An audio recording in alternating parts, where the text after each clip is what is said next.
With no doctor in sight, the desperate husband stepped in and helped the nurses deliver his own twins. Hi, my most treasured and deeply loved family. Welcome back to Mr. Peter Stories. Thanks to each one of you, our family has grown to 24,000 strong, 24,000 hearts beating as one. This milestone is not just a number, it's a symbol of your unwavering love, your faith, and the beautiful bond we share. I am endlessly grateful to every single soul who makes this journey so special. Our next dream is bigger. We are reaching for 100,000, and I believe with all my heart that together we will get there. Every like, every comment, every moment you spend here brings us closer to that future. I've also noticed many new faces joining us in the last 7 days, and I want to know, where are you watching from? Which part of this beautiful world do you call home? Share with me in the comments. Let's celebrate the diversity and unity that make this family so unique. If you are still with me, if this bond still holds your heart, please don't hesitate. Write it loud and proud. I am here. Your voice is my strength, your presence my greatest blessing. And here's a prayer from me to you with all the love I carry. May your days be filled with peace and your nights with comfort. May love surround you in every form, and may your path be brightened by hope and kindness. May your home be a sanctuary and your heart forever full. And may you always know how deeply you are valued, respected, and loved. You are the reason this story lives on, and I'm honored to walk this path with you. So, say it with me, I am here. The medical library was nearly empty at 2 a.m., save for the soft sobs coming from the corner study carrel. Ian Astley had been cramming for his cardiology exam when he heard her, a sound so broken it made his chest ache with sympathy. He followed the sound and found Amanda Jane hunched over her anatomy textbook, tears splashing onto diagrams of the human heart. "I'm sorry," she whispered when she noticed him, quickly wiping her eyes with the back of her hand. I can't seem to understand how something so vital can be so complicated." Ian sat down beside her without invitation, his own textbooks forgotten. "The heart isn't meant to be understood," he said softly, his voice barely above a whisper in the sacred silence of the library. "It's meant to be felt." She looked up at him then, and Ian felt something shift in his chest, a recognition, as if his soul had been waiting his entire life for this moment. Her eyes were the color of autumn leaves, warm brown with flecks of gold that seemed to dance. In the fluorescent light, even red-rimmed from crying, they were the most beautiful eyes he had ever seen. "I'm Amanda," she said, her voice still thick with unshed tears. "Ian," he replied, and something about the way their names sounded together in the quiet space felt like destiny. They spent the next 4 hours together, Ian patiently explaining the intricacies of cardiac anatomy, while Amanda listened with an intensity that made his heart race. But it wasn't just the studying that kept them there until dawn. It was the way she laughed at his terrible medical jokes, soft and musical.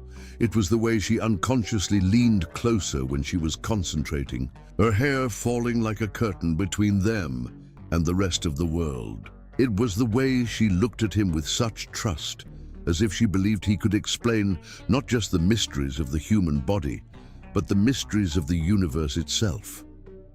When the first rays of sunlight began streaming through the library windows, Amanda finally closed her textbook with a sigh of satisfaction. "I think I understand it now," she said, smiling for the first time that night, a smile that lit up her entire face and made Ian's breath catch. "The cardiovascular system?" he asked, though his mind was far from textbooks and exams.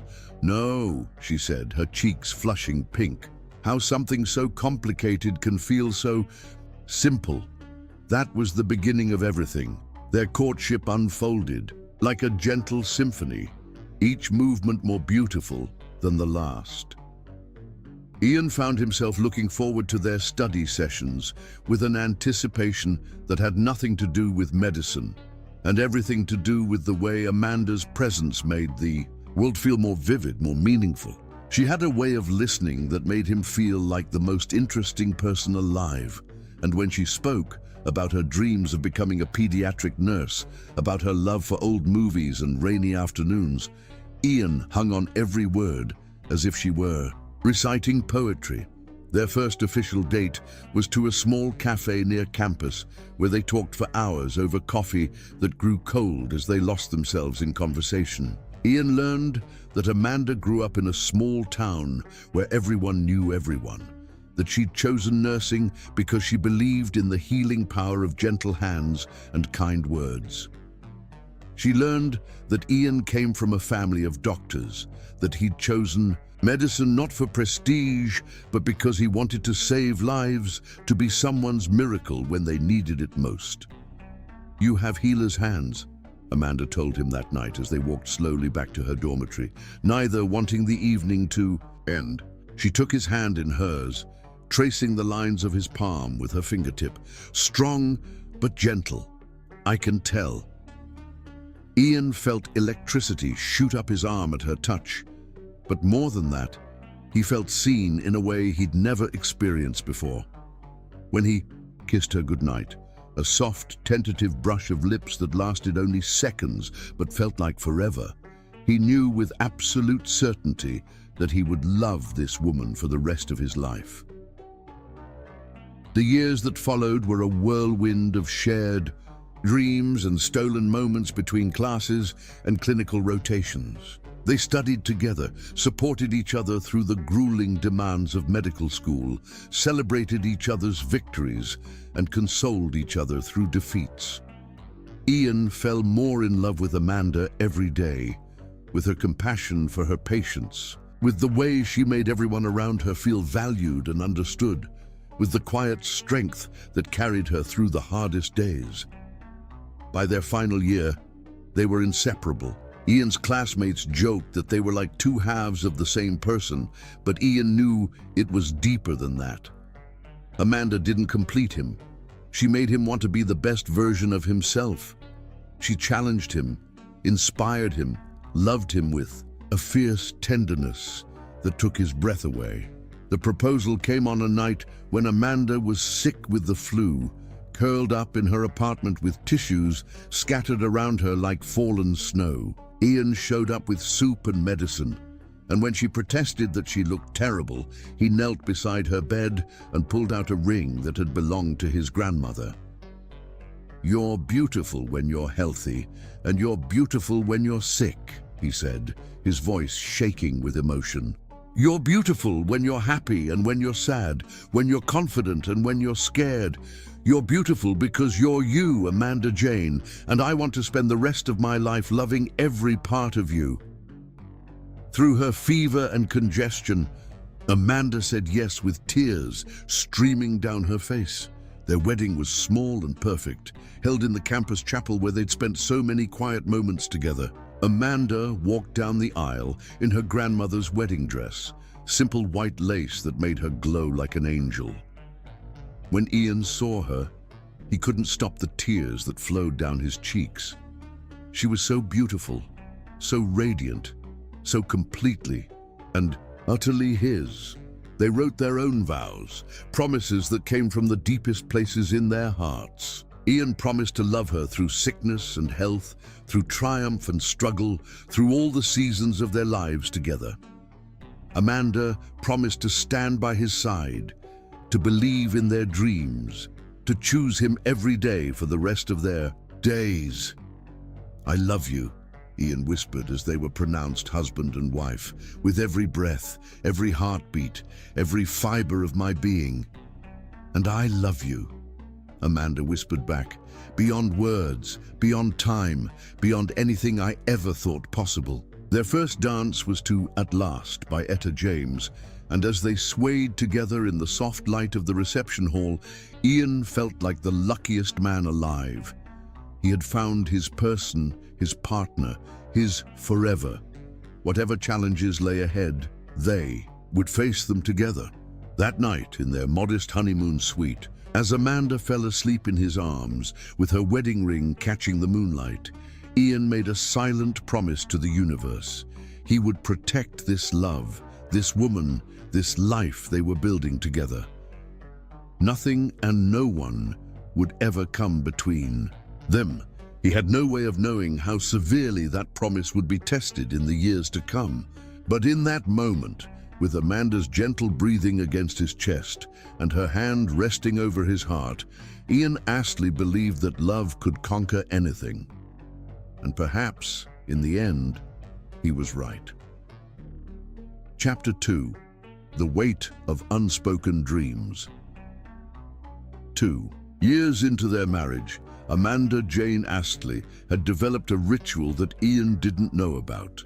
Every month, on the day her period was due, she would wake up early and tiptoe to the bathroom with a pregnancy test hidden in her robe pocket. She would sit on the cold tile floor, watching the little window with hope that grew more desperate each passing month, whispering prayers to a God she wasn't sure was listening anymore. The tests always showed the same cruel result. 1 pink line, never 2, never the miracle she craved with every fiber of her being. On this particular morning in October, Amanda stared at yet another negative test, her hands trembling as she held the plastic stick. 2 years of trying, 2 years of carefully timed intimacy and fertility vitamins and ovulation charts that had turned their bedroom into something clinical rather than romantic. 2 years of watching her friends announce pregnancies with glowing smiles, while she smiled back and died a little inside each time. She didn't hear Ian's footsteps in the hallway, didn't realize he was looking for her, until she heard his sharp intake of breath. When she looked up, he was standing in the doorway in his pajamas, his hair sticking up in the way it always did when he'd been sleeping deeply. His eyes took in the scene. Amanda on the bathroom floor, surrounded by the debris of her monthly. Heartbreak, the test, the box it came from, the crumpled tissue she'd been using to wipe her tears. "Oh, sweetheart," Ian whispered, and the tenderness in his voice broke something inside her that had been barely holding together. Amanda sobbed. Then great heaving cries that came from the deepest place of loss she'd ever known. Ian was beside her in an instant, pulling her into his arms on that cold bathroom floor, cradling her against his chest while she fell apart completely. "I'm broken," she whispered against his shirt, the words muffled but clear enough to make Ian's heart shatter. "There's something wrong with me, Ian. I can't give you what you want most." "Hey, look at me," Ian said, gently tilting her chin up so their eyes met. His own eyes were bright with unshed tears. "You are not broken. Do you hear me? You are perfect exactly as you are. We are perfect exactly as we are." "But you want children," Amanda said, her voice small and defeated. "You've always wanted children, and I can't." "I want you," Ian interrupted, his voice fierce with conviction. "I want you, Amanda. Children would be a gift, but they're not what makes our marriage complete. You are what makes my life complete." They held each other on that bathroom floor until the sun came up, Ian stroking Amanda's hair and whispering reassurances, while she cried out 3 years of accumulated grief. When they finally stood up, legs stiff from sitting on the hard floor, Ian helped her wash her face and then held her hands in both of his. "We'll figure this out together," he promised. "Whatever it takes, whatever we need to do. But I need you to know something, Amanda Jane Astley. I love you exactly as you are right now in this moment. That will never change." Amanda nodded, wanting desperately to believe him, but something had shifted inside her that morning. A confidence had been shaken. A certainty about her own worth had been damaged. She didn't know it yet, but this was the beginning of a slow erosion that would nearly destroy her before it was over. That evening, they had dinner at Ian's parents' house, something they did every month out of duty rather than pleasure. Richard and Margaret Astley, lived in an imposing Victorian home that had been in the family for generations, filled with formal furniture and family portraits that seemed to judge everyone who entered. Ian had grown up in this house, but he'd never felt comfortable there. Too cold, too proper, too concerned with appearances and legacy. Margaret Astley was a woman who measured success by traditional standards: marriage, children, social standing, and the continuation of family lines.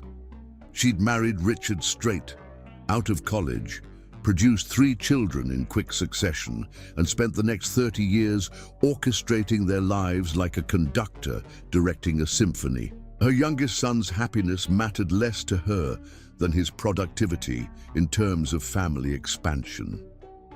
"Amanda, dear," Margaret said during dessert, her voice carrying that particular tone of false sweetness that always made Amanda's stomach clench. "I was talking to Jennifer Morrison today. You remember Jennifer, don't you?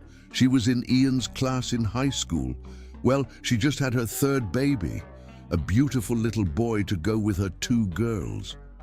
Amanda felt Ian's hand find hers under the table, his fingers interlacing with hers in a gesture of support and solidarity.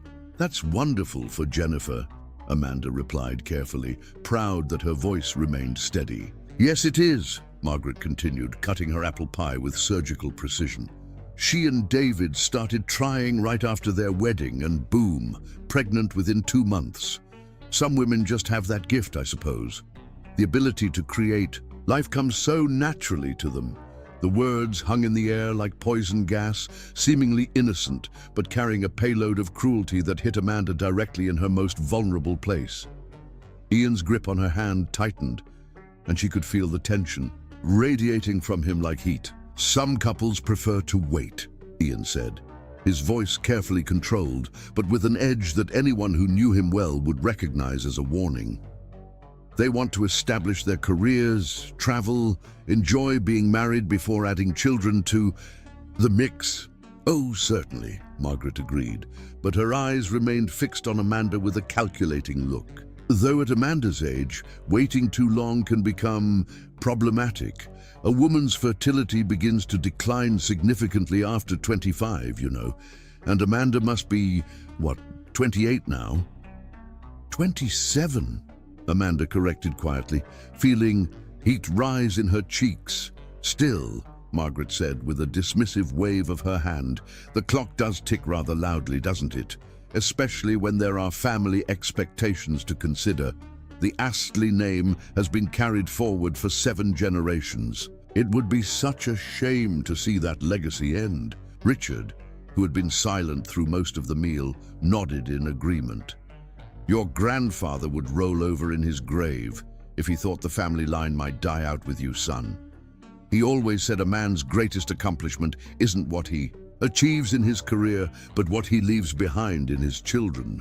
Amanda felt something cold and sharp settle in her chest, a pain that went deeper than disappointment and lodged itself somewhere near her heart. She looked around the table at these people who were supposed to be her family, who had welcomed her with smiles and congratulations at her wedding, but were now looking at her like she was failing at the most basic function of womanhood. "We should go," Ian said abruptly, standing up so quickly his chair scraped against the hardwood floor. "Amanda has an early shift tomorrow." "Of course," Margaret said, rising gracefully and walking them to the door. As she hugged Amanda goodbye, she whispered just loudly enough for Amanda to hear, "You know, dear, there are fertility specialists these days who work absolute miracles. Perhaps it's time to consider getting some help." The ride home was silent, except for Amanda's quiet tears and the sound of Ian's jaw grinding as he fought to control his anger. When they reached their small apartment, Ian pulled Amanda into his arms before she could escape to cry alone. "She was wrong," he said fiercely. "Everything she said was wrong and cruel and completely out of line. You are not failing at anything. Amanda, you are not letting anyone down." "But what if she's right?" Amanda whispered. "What if there really is something wrong with me? What if I can't give you children? Your family has such expectations, such history." "My family," Ian interrupted, can go to hell with their expectations. I didn't marry you to be an incubator for future Astleys. I married you because I fell in love with your laugh, with your kindness, with the way you see beauty in everything around you. I married you because you make me want to be a better man, not because I wanted you to produce heirs for a family legacy I never asked for. That night, as they lay in bed holding each other, Amanda stared at the ceiling and wondered if love really was enough. Ian had said all the right things, had defended her beautifully, but she could feel something changing inside her, a doubt that was starting to grow, fed by months of negative pregnancy tests and watered by the cruel comments of people who were supposed to love and support her. She didn't know it yet, but this was just the beginning. Margaret Astley's words had planted seeds of insecurity that would grow into something much darker and more destructive. Amanda fell asleep that night with Ian's arms around her. But for the first time in their marriage, she felt truly alone.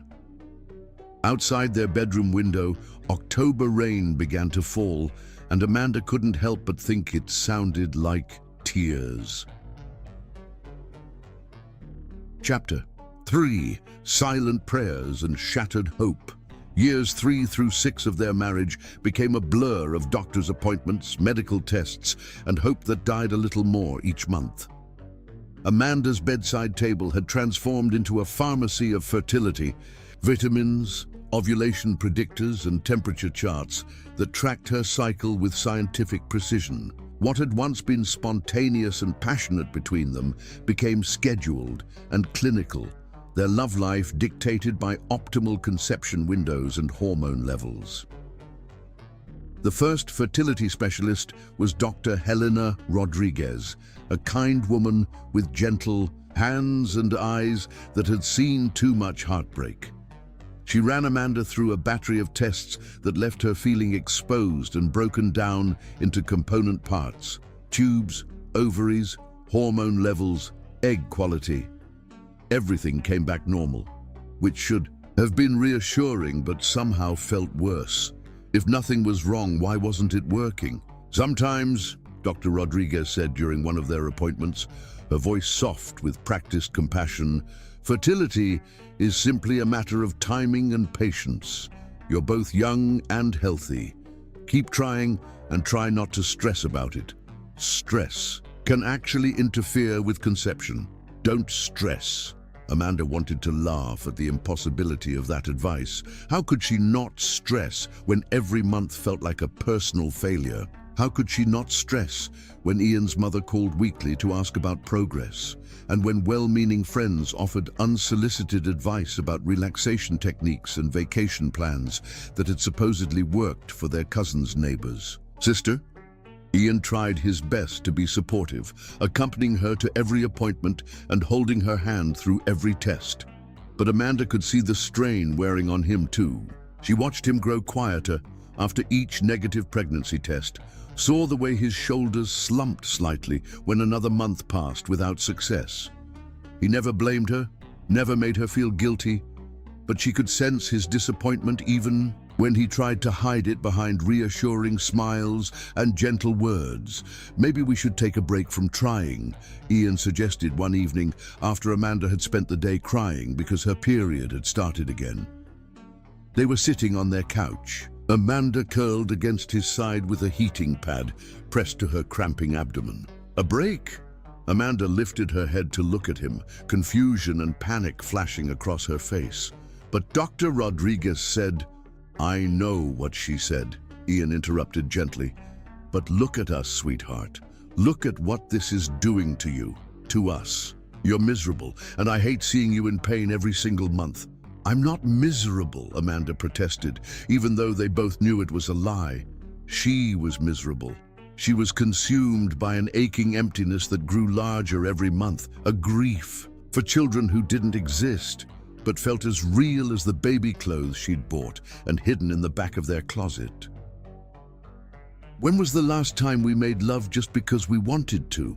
Ian asked softly. "When was the last time we talked about anything other than ovulation schedules and fertility treatments? I miss my wife, Amanda. I miss us." Amanda felt tears sting her eyes because she knew he was right. Their marriage had become centered entirely around her inability to conceive, their conversations reduced to medical terminology and cycle tracking. She missed them too. Missed the couple who used to stay up late talking about everything and nothing, who made love because they couldn't keep their hands off each other, who laughed until their stomachs hurt over inside jokes and silly movies. "I'm scared," she whispered. "I'm scared that if we stop trying, we'll never have children. I'm scared that you'll realize you married the wrong person." Ian turned her face toward his thumbs gently wiping away her tears. "Amanda Jane Astley, listen to me very carefully. I could never have married the wrong person because there is no right person for me other than you. Children or no children, you are my everything. You are my love, my life, my best friend, my soulmate. Nothing will ever change that." They did take a break, 3 months of trying to reclaim their relationship and remember who they were outside of their fertility struggles. It was good for them, those 3 months. They traveled to Vermont to see the fall foliage, went dancing like they used to when they were dating, made love without checking calendars or timing anything. Amanda felt more like herself than she had in years. But the break ended when they attended Ian's cousin Michael's wedding. Watching the young couple exchange vows, seeing the joy and hope in their faces, brought all of Amanda's longing rushing back. During the reception, when the bride tossed her bouquet and it landed in Amanda's hands, she felt like the universe was mocking her. She ran to the bathroom and sobbed into the flowers until Ian found her. "I can't do this anymore," she whispered. "I can't pretend it doesn't matter." So they went back to trying, but with more aggressive treatments this time. Clomid to stimulate ovulation, progesterone supplements, intrauterine inseminations that left Amanda feeling like a science experiment. The side effects were brutal. Mood swings that made her feel like a stranger in her own body, bloating that made her clothes not fit, hot flashes that left her drenched in sweat at random moments. Ian watched his vibrant, beautiful wife slowly disappear, replaced by someone brittle and desperate, consumed by grief. She stopped laughing at his jokes, stopped wanting to go out with friends, stopped finding joy in the things that used to make her happy. Her smile became forced, her laughter hollow. She moved through their life like a ghost, present in body, but absent in spirit. The worst part was watching her after each failed treatment cycle. Amanda would lock herself in their bathroom and cry with a sound that didn't seem human, a keening wail of loss that cut through Ian's heart like a blade. He would sit outside the locked door, pressing his palms against the wood and whispering words of comfort that he knew couldn't reach her in the depth of her despair. "I'm broken," became Amanda's refrain, spoken in a voice so defeated it made Ian's chest ache. "There's something fundamentally wrong with me as a woman." "You are not broken," Ian would respond every time, but he could see that she didn't believe him anymore. The woman who had once been so confident, so sure of her place in the world, had been reduced to seeing herself only through the lens of her reproductive failures. The family dinners with Ian's parents became increasingly unbearable. Margaret Astley had stopped being subtle in her disappointment, making comments about modern women who wait too long and sharing stories about neighbors and friends who had solved their fertility problems through various means. She recommended specialists, diets, alternative treatments and fertility vacations with the kind of invasive persistence that made Amanda want to scream.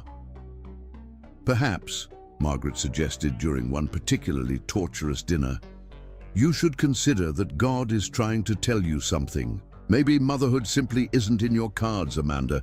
Maybe you should focus on other ways to find fulfillment." Ian's fork clattered against his plate as he set it down with barely controlled violence. "Mother, I'm going to say this once and only once.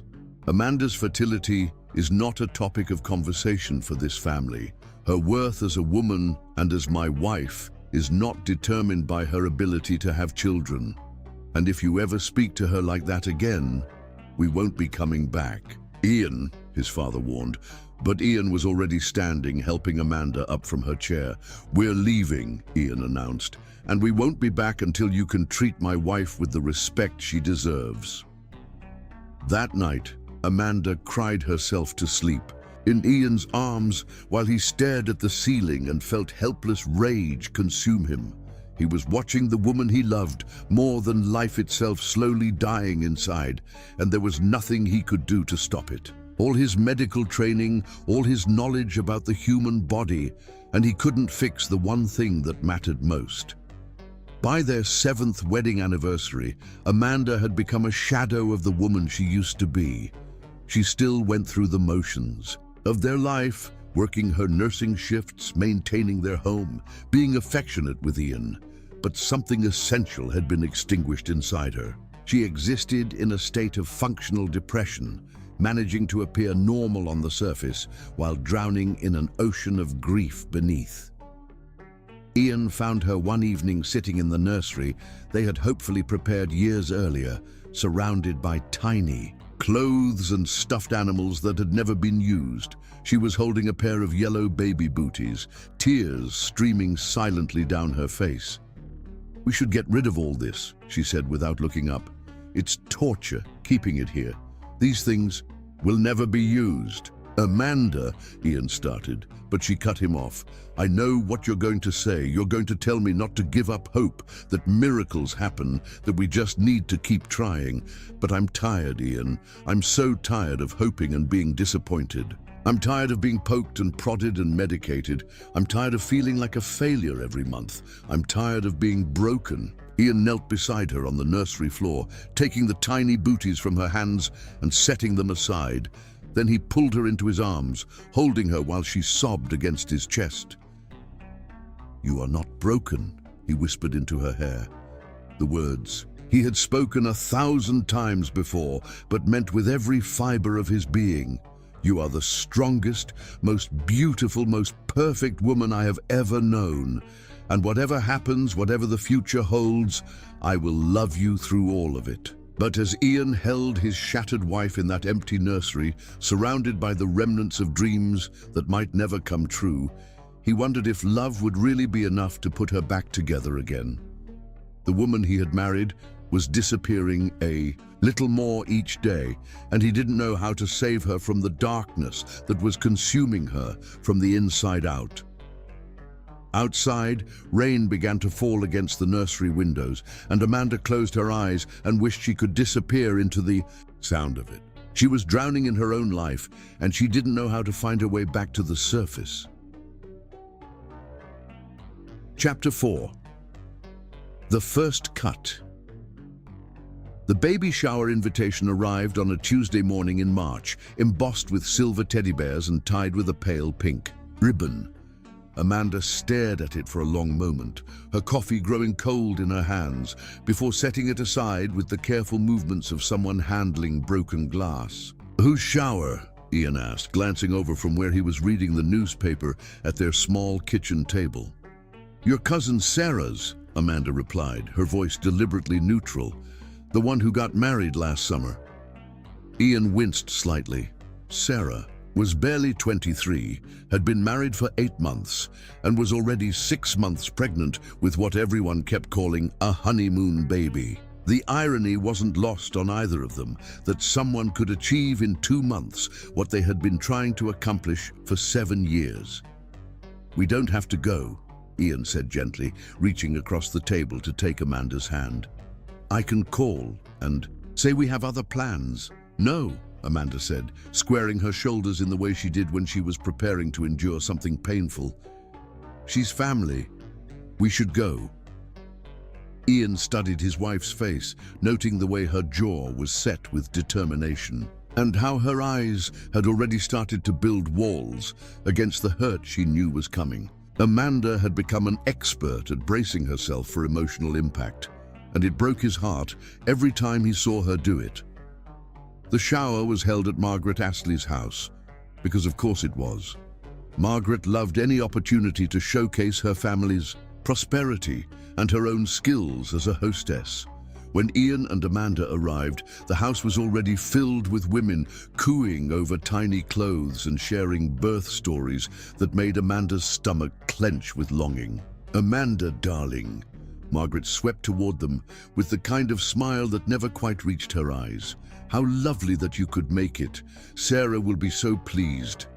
Amanda pasted on her own smile, the one she had perfected for occasions like this.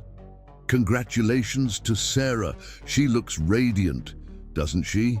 Margaret agreed, her voice carrying that particular tone of satisfaction that came from watching family expectations being fulfilled.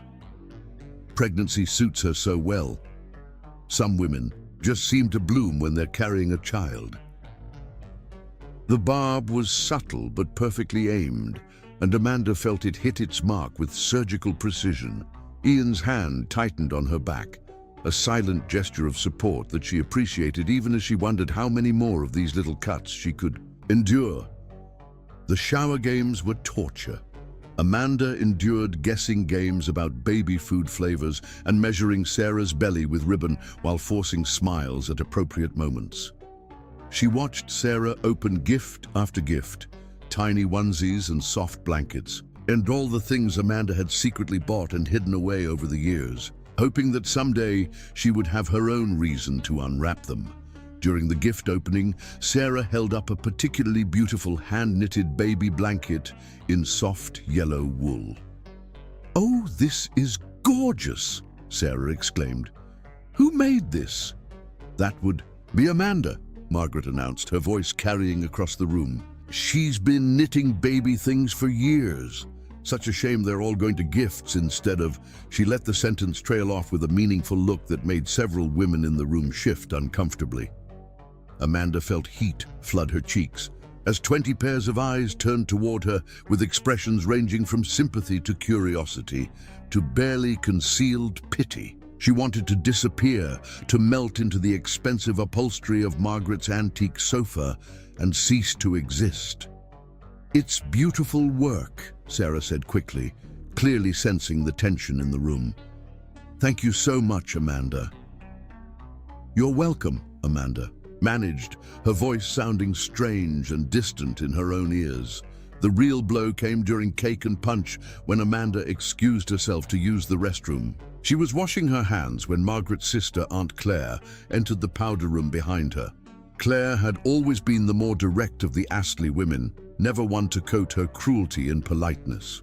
"You know, Amanda," Claire said, positioning herself between Amanda and the door in a way that made escape impossible, "I've been thinking about you and Ian a lot lately." Amanda's hand stilled on the towel she was using. "Oh? It's just that you've been married for what, 7 years now? And still no children. That's quite unusual for a healthy young couple." Claire's eyes were sharp and calculating as she studied Amanda's face. "I can't help but wonder if you're being fair to Ian." "I'm sorry?" Amanda's voice came out as barely a whisper. "Well, it's just that Ian has always wanted children. Since he was a little boy, he talked about being a father. And here he is, 31 years old, watching all his friends and cousins start families while his own wife..." Claire gestured vaguely at Amanda's midsection. "I just think it's selfish, really." The word hit Amanda like a physical blow. Selfish, as if her inability to conceive was a choice, a deliberate withholding of something Ian deserved. "I don't understand," Amanda said, her voice shaking slightly. "Oh, come now," Claire continued, her voice taking on the tone of someone explaining something obvious to a child. "You're obviously not capable of giving Ian what he needs. A real woman would recognize that and step aside. Let him find someone who can actually fulfill her duties." As a wife, Amanda felt the room start to spin slightly, her vision blurring at the edges. "My duties? Producing heirs, of course. Continuing the family line. Ian could have any woman he wanted. He's handsome, successful, from a good family, but instead he's wasting his prime years on someone who clearly can't perform the most basic function of womanhood." Claire's voice was matter-of-fact, as if she were discussing the weather rather than destroying someone's sense of self-worth. "If you truly loved him, you'd let him go." Stop being selfish and give him a chance at real happiness. The coffee cup that Amanda had been holding slipped from her suddenly nerveless fingers, shattering against the marble floor of the powder room. The sound was sharp and final, like something breaking that could never be repaired. "Oh, look what you've done," Claire said with mock concern. "Always so clumsy, aren't you? Just like with everything else." Amanda dropped to her knees among the shards of broken porcelain, her hands shaking as she tried to gather the pieces. But her vision was blurred with tears now, and her movements were unsteady. A sharp edge sliced across her palm, drawing a line of bright red blood that dripped onto the pristine white marble. "Amanda!" The powder room door burst open as Ian rushed in, having heard the crash from the hallway where he'd been waiting for her. He took in the scene. His wife on her knees among broken china, blood on her hands, his aunt standing over her with an expression of cold satisfaction. "What happened?" Ian demanded, dropping to his knees beside Amanda and carefully taking her, bleeding hand in his. "Just a little accident," Claire said smoothly. "Amanda and I were having a chat and she got a bit overwhelmed." Ian's eyes moved from his aunt's face to his wife's, and Amanda could see the exact moment when he understood that this had been no accident. Amanda was shaking now, her whole body trembling with shock and humiliation. "What did you say to her?" Ian's voice was dangerously quiet as he helped Amanda to her feet, wrapping the cut on her hand with his handkerchief. "I simply shared some thoughts about marriage and responsibility," Claire replied, not backing down even in the face of Ian's obvious anger. Someone needed to have an honest conversation with her. "Get out," Ian said, his voice deadly calm. "Excuse me? Get out of this room. Get out of our lives. If you ever speak to my wife like that again, if you ever make her feel like less than the incredible woman she is, I will make sure you regret it. Do you understand me?" Claire's face flushed with indignation. "How dare you speak to me like that? I'm your family." "No," Ian said, his arm tightening protectively around Amanda's shaking form. "She is my family. You are just someone who shares my DNA." They left the shower immediately, Ian practically carrying Amanda to their car as she struggled to hold back sobs until they were out of sight of the house. The moment they were alone in their vehicle, Amanda completely broke down, crying with the kind of despair that comes from having your deepest fears confirmed by someone else's words. "She's right." Amanda sobbed against Ian's chest as he held her in the front seat of their car. "I am selfish.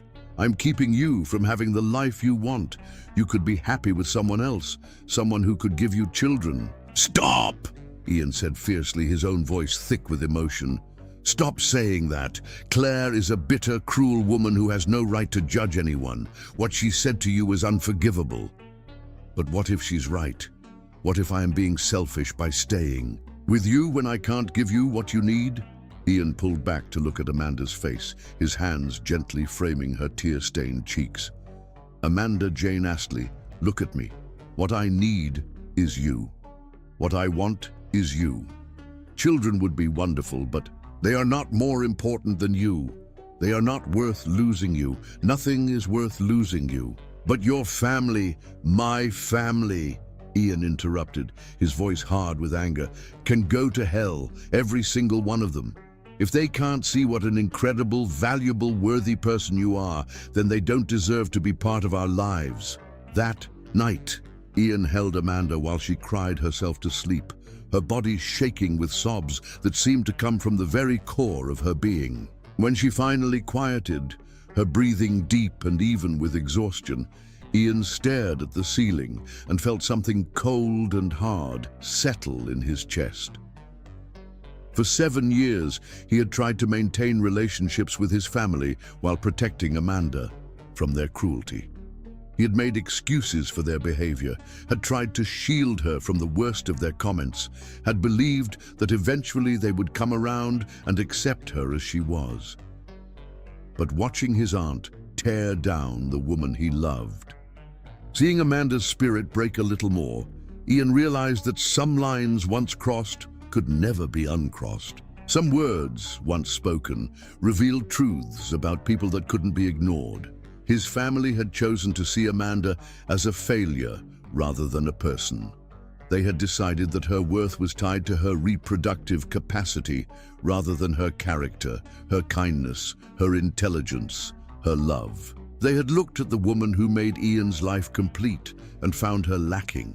As Amanda slept fitfully beside him, occasionally whimpering in her dreams, Ian made a decision.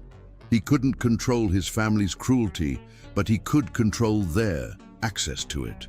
He couldn't make them love Amanda the way she deserved to be loved, but he could prevent them from hurting her further. The first cut had been made, deep and vicious, and precisely aimed. But Ian was determined that it would also be the last one his family would ever be allowed to inflict, even if it meant choosing between them and the woman he loved. For Ian Astley, it wasn't really a choice at all. Chapter 5. Wounds That Fester. The second incident came just 6 weeks after the baby shower on Father's Day weekend. Ian had hoped to avoid the family gathering entirely, but his grandfather was turning 90, and some occasions were considered too important to miss. Amanda had begged him to go without her, but Ian refused to leave her behind to deal with questions about her absence. "We'll stay for an hour," he promised, as they stood on his parents' front porch, Amanda's hand trembling in his. "Just long enough to wish Grandpa happy birthday, and then we'll leave." Amanda nodded, steeling herself for another afternoon of carefully navigating conversational landmines. She had barely slept since the baby shower, Claire's words echoing in her mind like a cruel mantra. Selfish.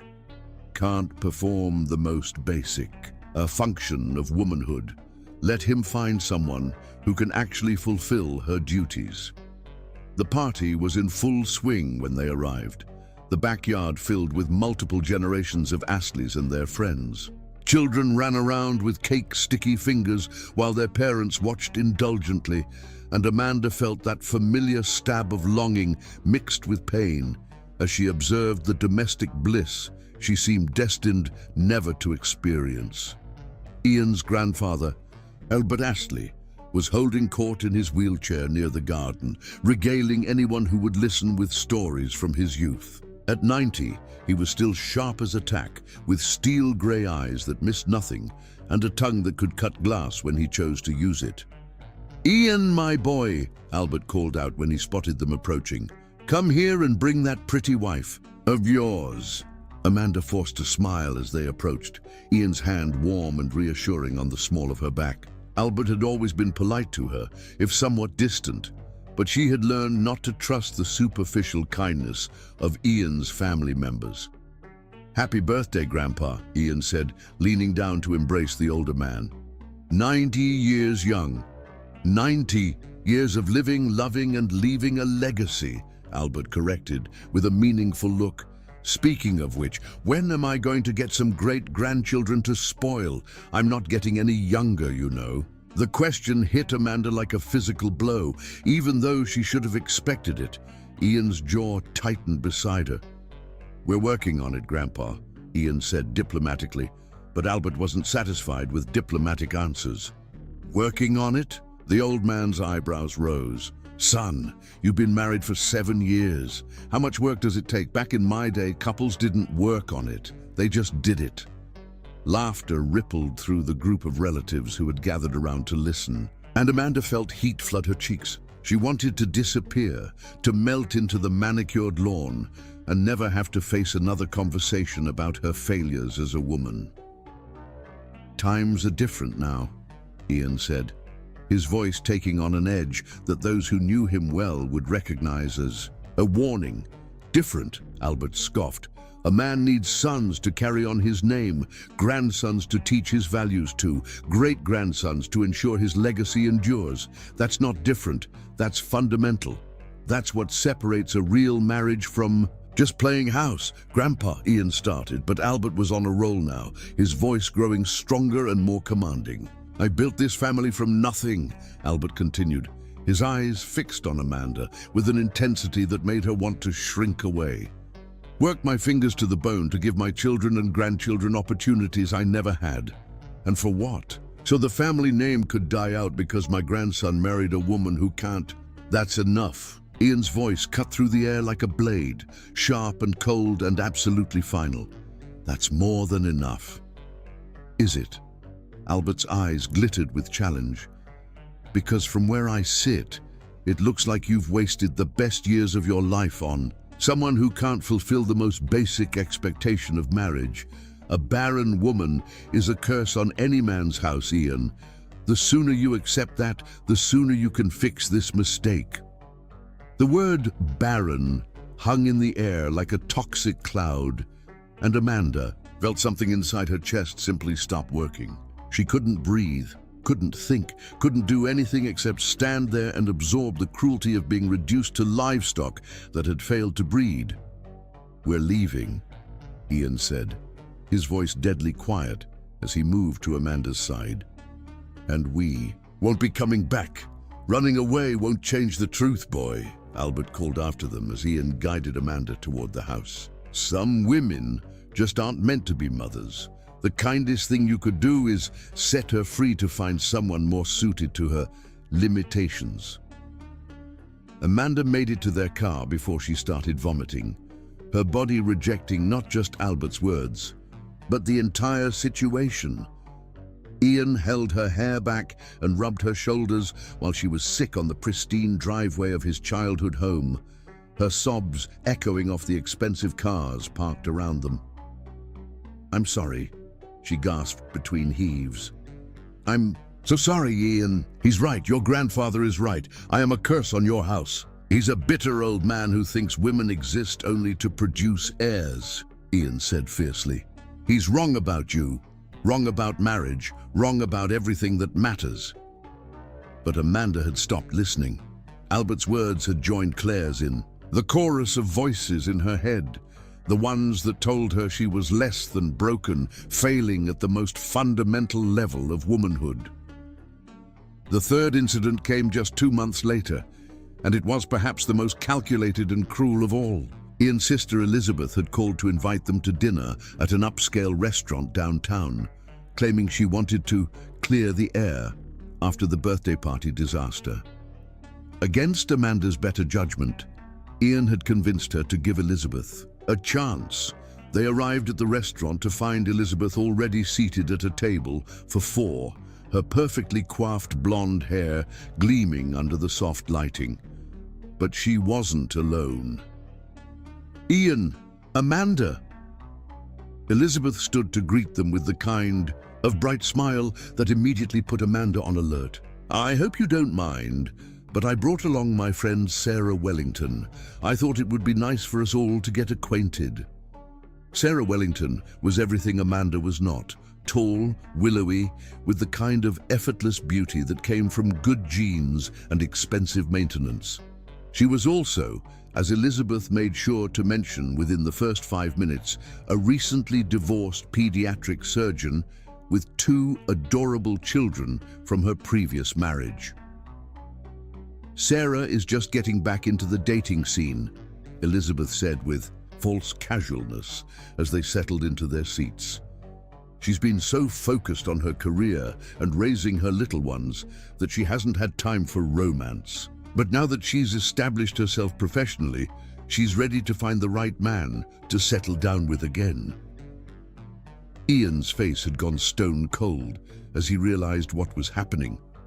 But Amanda felt something much worse, a creeping humiliation that started in her stomach and spread outward like poison. Elizabeth had orchestrated this dinner to show Ian what he could have instead of Amanda, a beautiful, successful woman who had already proven her fertility and who could give him the family he deserved.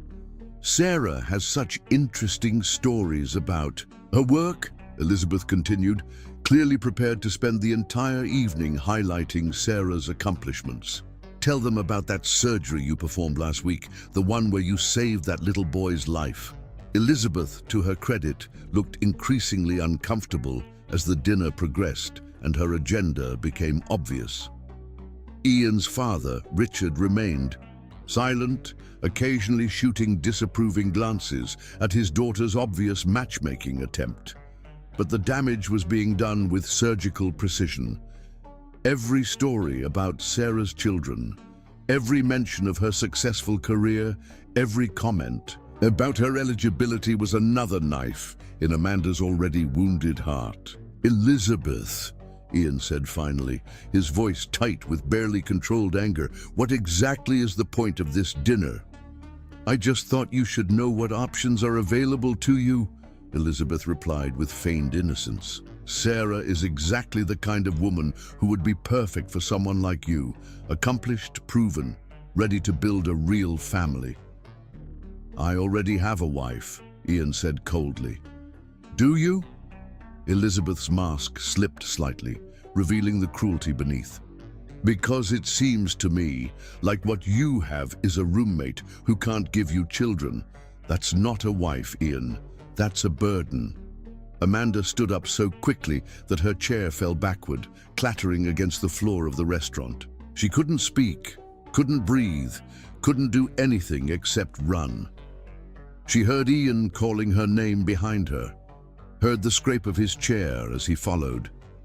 But she didn't stop until she was outside in the cool night air, gasping for breath, like a drowning person who had finally reached the surface. "Amanda, wait!" Ian caught up to her on the sidewalk, his face flushed with anger and exertion. "Please, sweetheart, don't run from me." "She's right," Amanda whispered, her voice so broken it was barely audible.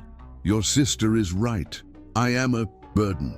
I'm keeping you from having the life you deserve, the family you want. Sarah is beautiful and successful, and she has children, Ian.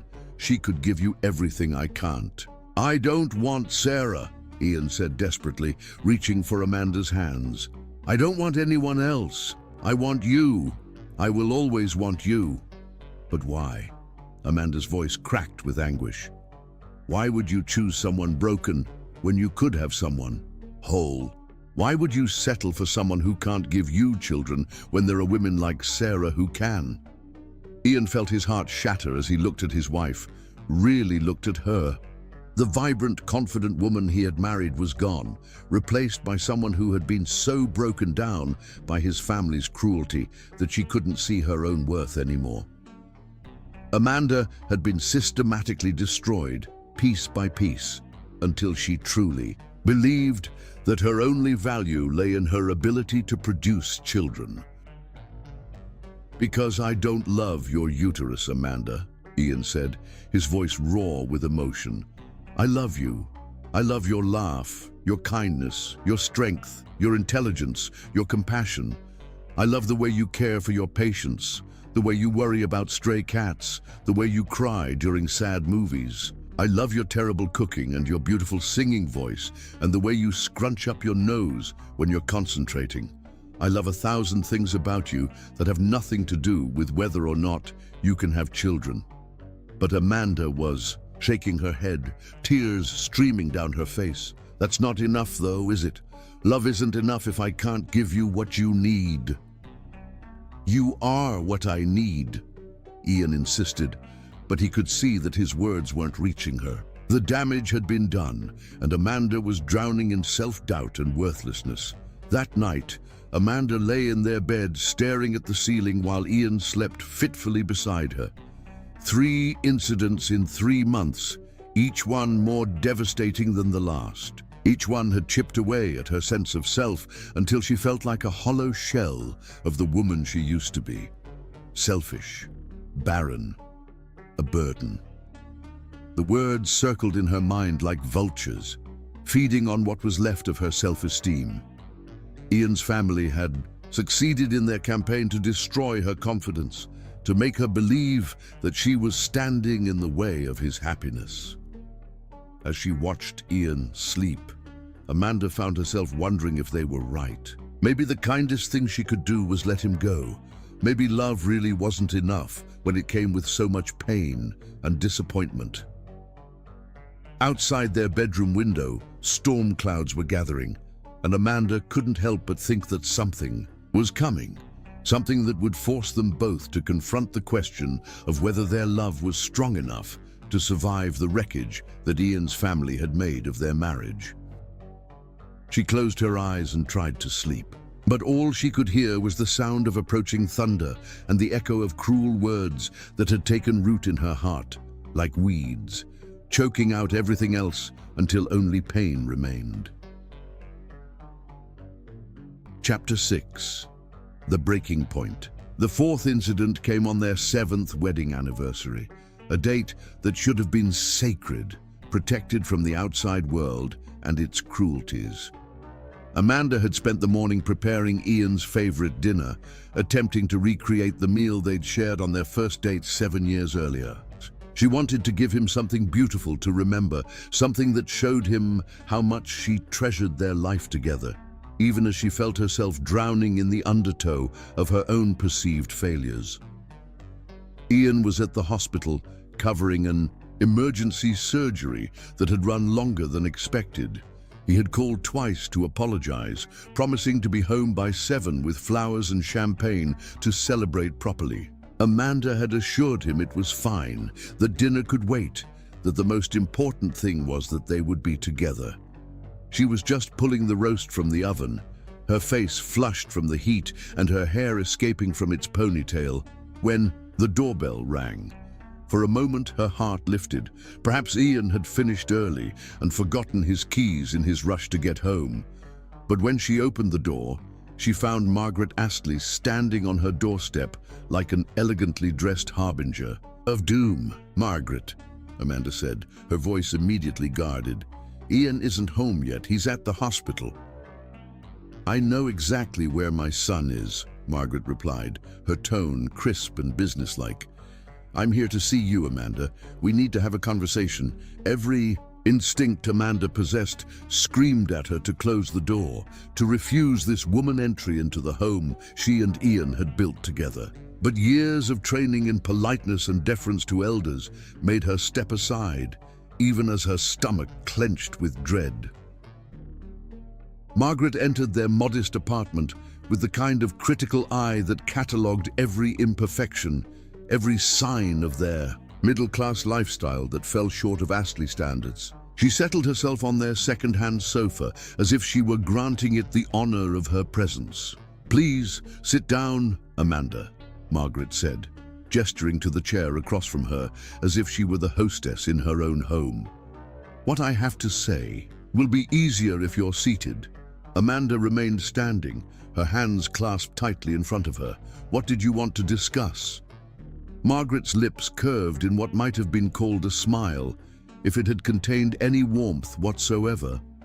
"Your marriage to my son. I don't understand." "Oh, I think you do," Margaret interrupted, her voice taking on the tone of someone who had rehearsed this conversation many times. "You're not stupid, Amanda, whatever your other shortcomings might be. You know exactly why I'm here." Amanda felt her heart begin to race, but she forced herself to remain calm. "If you have something to say, please say it." "Very well." Margaret folded her hands in her lap and looked directly at Amanda with eyes as cold as winter steel.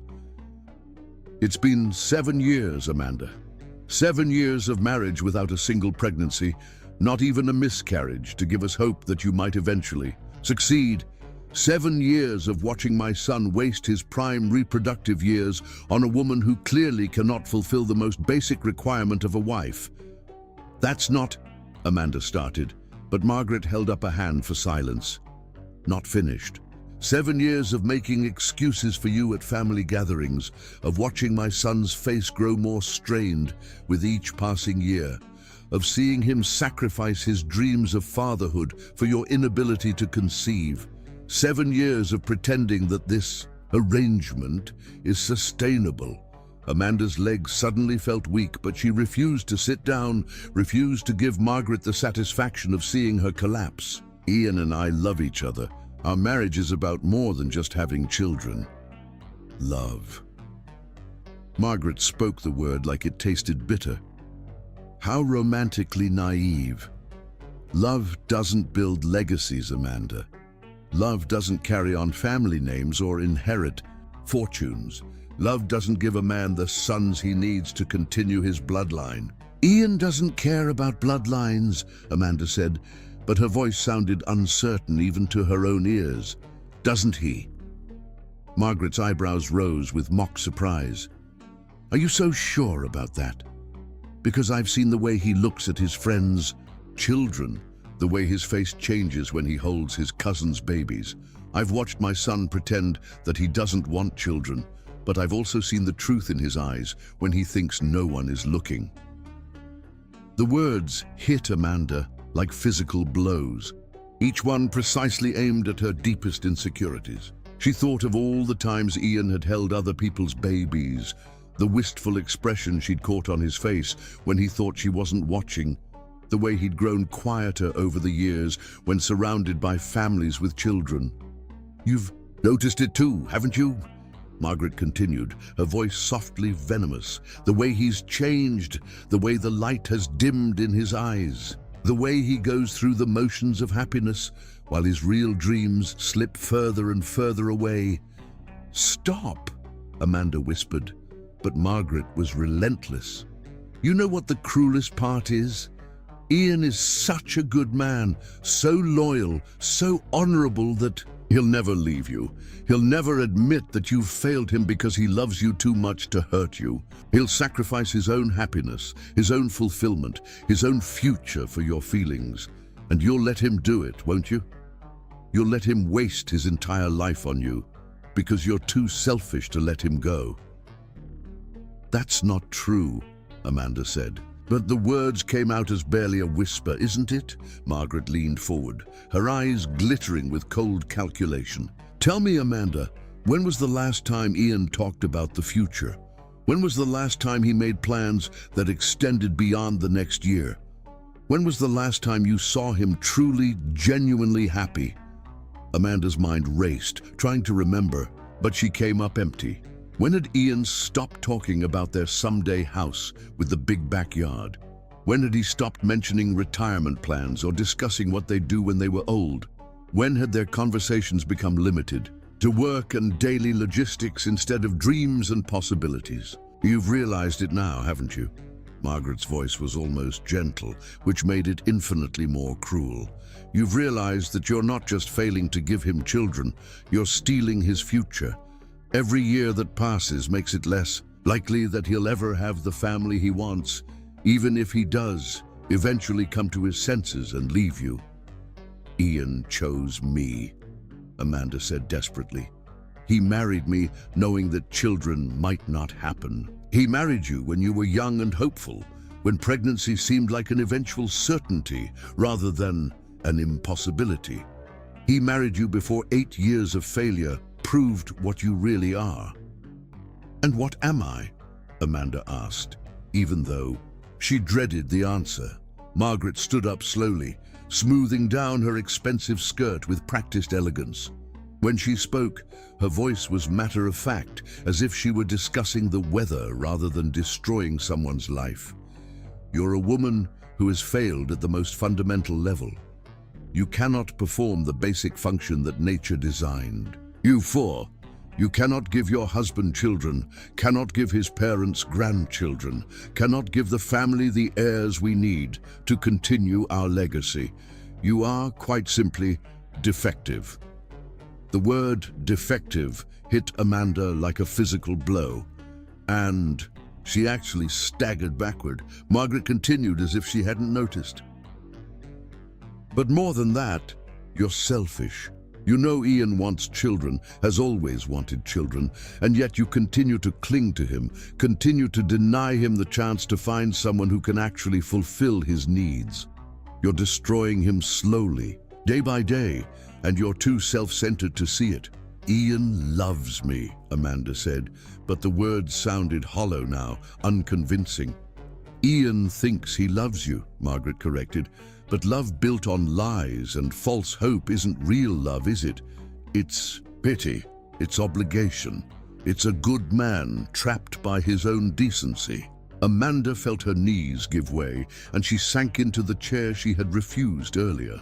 Margaret looked down at her with something that might have been satisfaction. "I'm not telling you this to be cruel, Amanda, though I'm sure it feels that way. I'm telling you this because someone needs to make you see the truth. Someone needs to make you understand what you're doing to my son." "What? What are you asking me to do?" Amanda's voice was barely audible. "I'm asking you to do the right thing, the kind thing, the selfless thing." Margaret moved toward the door, then paused and turned back. "I'm asking you to love Ian enough to let him go, give him a divorce, give him his freedom, give him a chance, to find someone who can actually make him happy, someone who can give him the children he deserves." "I can't," Amanda whispered. "I can't lose him. He's everything to me." "And there's the selfishness I was talking about," Margaret said with disgust. "He's everything to you, but what are you to him really? A burden, a constant reminder of failure, a woman who takes and gives nothing meaningful in return." Margaret opened the door, then delivered her final blow with surgical precision. "You've had 7 years to prove yourself as a woman, Amanda, and you've failed completely. Every month that you stay with Ian is another month you steal from his future. Every year that passes makes it less likely that he'll ever have the family he wants. If you truly loved him, if you were capable of selfless love, rather than this desperate clinging, you would leave. You would do the right thing and set him free." The door closed behind Margaret with a soft click that sounded like a gunshot. In the sudden silence, Amanda sat alone in her living room, surrounded by the dinner she had prepared with such hope and love, and felt her world crumble around her like a house of cards in a hurricane. She was still sitting there when Ian came. Home an hour later, his arms full of roses and his face bright with apology for being late. He took one look at Amanda's tear-stained face and dropped everything, rushing to her side. "Amanda, what's wrong? What happened?" But Amanda couldn't speak.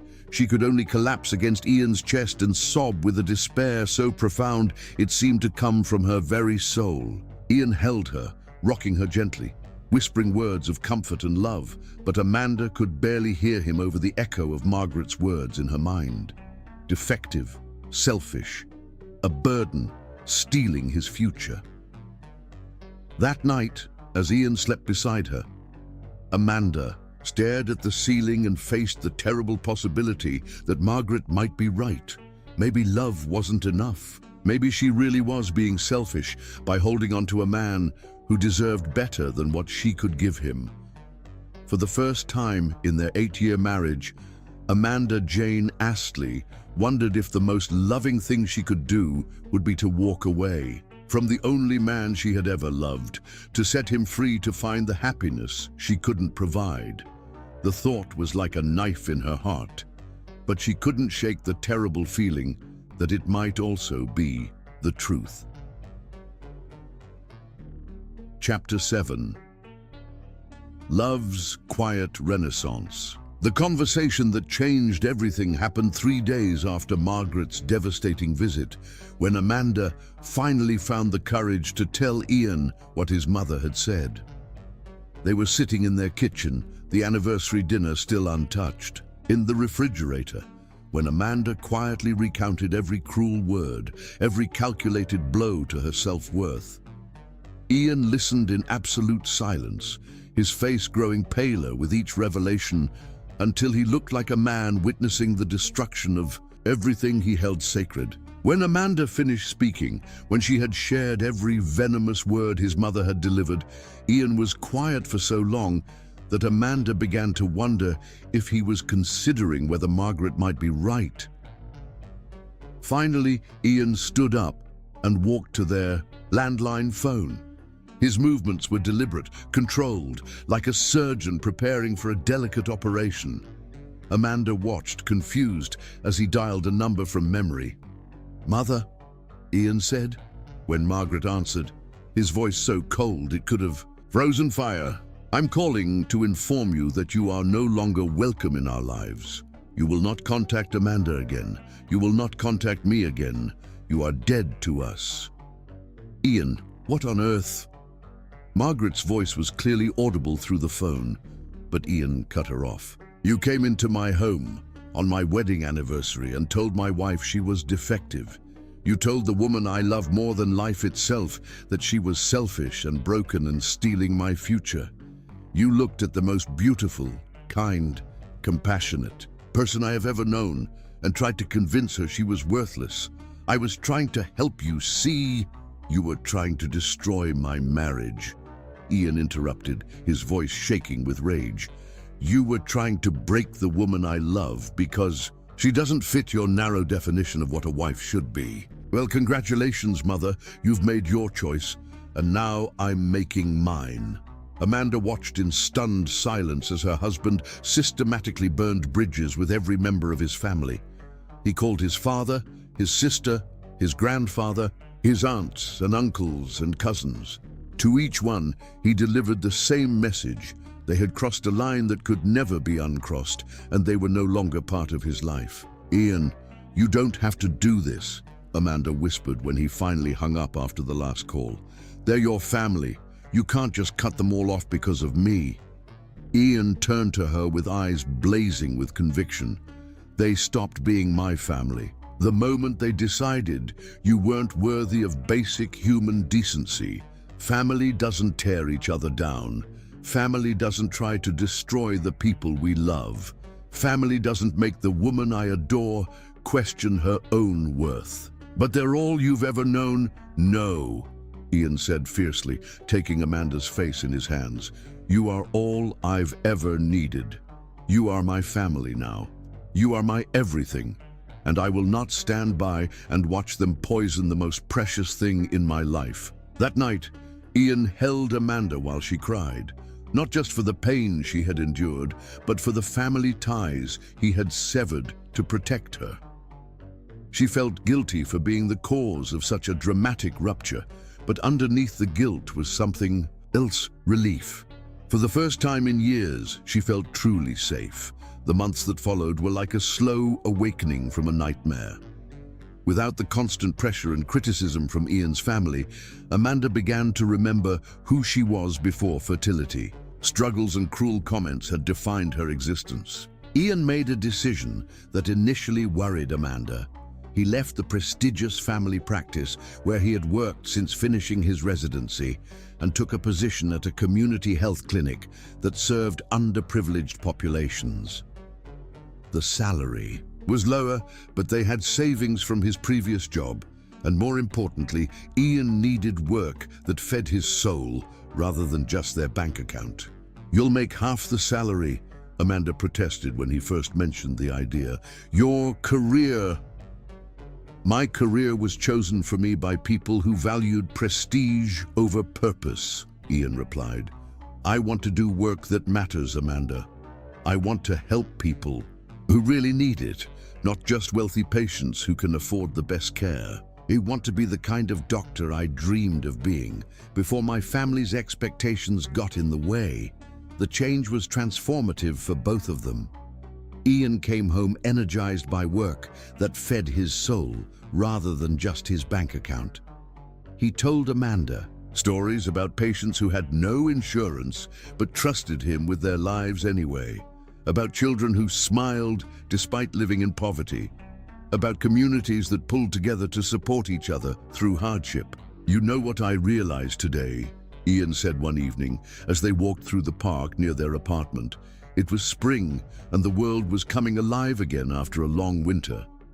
I realized that the most important things in life can't be inherited or passed down through bloodlines. Kindness has to be chosen, love has to be earned, compassion has to be practiced. Legacy isn't about DNA, it's about how you touch the lives of people around you. Amanda looked at her husband, really, looked at him, and saw something she hadn't seen in years, genuine happiness. The weight of family expectations had been lifted from his shoulders, and he was becoming the man he was always meant to be. They began to heal together, slowly and carefully, like people recovering from a terrible accident. They attended couples and counseling, where they learned to communicate about their grief and disappointment without letting it consume them. They traveled to places they had always wanted to see: Scotland, where Ian's ancestors had originated, and Italy, where Amanda fell in love with the art and architecture and the way people celebrated life despite its hardships. In a small vineyard in Tuscany, as they watched the sunset paint the hills gold and amber, Amanda felt something she hadn't experienced in years: pure, uncomplicated joy. She was laughing at something Ian had said, her head thrown back, her hair catching the evening light, when she caught him staring at her with an expression of such love and wonder that it took her breath away. "What?" she asked, suddenly self-conscious. I forgot how beautiful you are when you laugh like that," Ian said softly. "I forgot how much I love the sound of your happiness." "I forgot I could be happy," Amanda admitted. "I forgot that we could be happy." That night, in their small hotel room overlooking the vineyard, they made love with a passion and tenderness they hadn't shared in years. It wasn't about trying to conceive or following ovulation schedules or fulfilling obligations. It was simply about loving each other, celebrating the connection that had survived everything his family had tried to destroy. "I love you," Amanda whispered against Ian's chest afterward, her fingers tracing patterns on his skin. "I love you so much, it sometimes feels like my heart can't hold it all." "I love you too," Ian replied, pressing a kiss to the top of her head. "I love you exactly as you are, right now, in this moment. I love our life together. I love our future together, whatever it may hold." For the first time in years, Amanda believed him completely. They began to talk about other ways to build a family, if that's what they decided they wanted. They researched adoption, visited foster care agencies, discussed the possibility of being mentors to children who needed positive adult influences in their lives. But gradually, Amanda realized that her desperate need for children had been as much about proving her worth to others as it had been about genuine desire for motherhood. "I think I want to go back to school," Amanda told Ian one morning over coffee. They were sitting in their favorite cafe, the one where they'd had their first official date all those years ago. "I want to become a nurse practitioner, specialize in women's health. I want to help other women who are struggling with fertility issues." "That's a beautiful idea," Ian said, reaching across the table to take her hand. "You'd be amazing at that. You understand the emotional side of it in a way that most medical professionals don't." "I want to be the person I needed during our worst times," Amanda said. "I want to be someone who listens without judgment, who offers hope without false promises, who helps women remember that their worth isn't tied to their reproductive capacity." Ian squeezed her hand, his eyes bright with pride and love. "You're going to change lives, Amanda. You're going to take your pain and transform it into something that helps others heal." As Amanda embarked on her graduate studies, Ian found his own ways to give back to their community. He started volunteering at a free clinic on weekends, began mentoring young doctors who wanted to work in underserved areas, and eventually became the medical director of a program that brought healthcare to homeless populations. They adopted a rescue dog named Hope, a golden retriever mix, who had been abandoned and traumatized, but who blossomed under their care and love. Watching Hope learn to trust again, seeing her transform from a cowering, fearful creature into a confident, joyful companion felt like a metaphor for their own healing journey. "Look at her," Amanda said one evening as they watched Hope play in their small backyard, chasing butterflies with uninhibited delight. "Look how far she's come. A year ago, she wouldn't even let us touch her. Now she sleeps on our bed and brings us her toys when she wants to play."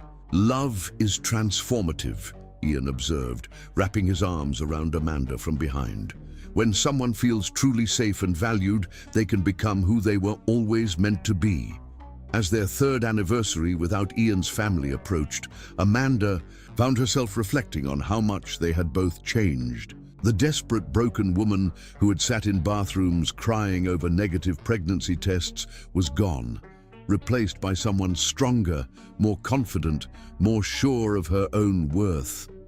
Ian had transformed too, from a man trying to please everyone into someone who knew his own values and lived by them. They had learned to define family on their own terms. Family was Hope, who greeted them with boundless enthusiasm every day. Family was the community of friends they had built, colleagues from Ian's clinic, classmates from Amanda's program, neighbors who had become like siblings. Family was the patients who trusted them with their health and their stories. Family was the love they chose to give and receive, rather than the obligations imposed by blood and tradition.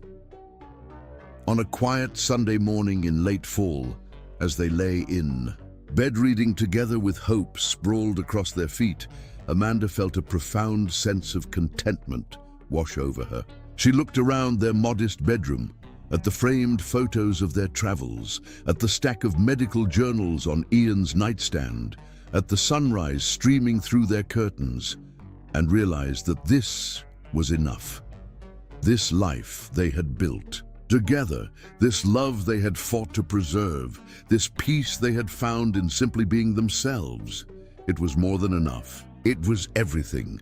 "Do you ever regret it?" Amanda asked quietly, not looking up from her book. "Do you ever regret choosing me over your family?" Ian set down his own book and turned to face her fully. "Amanda, I didn't choose you over my family.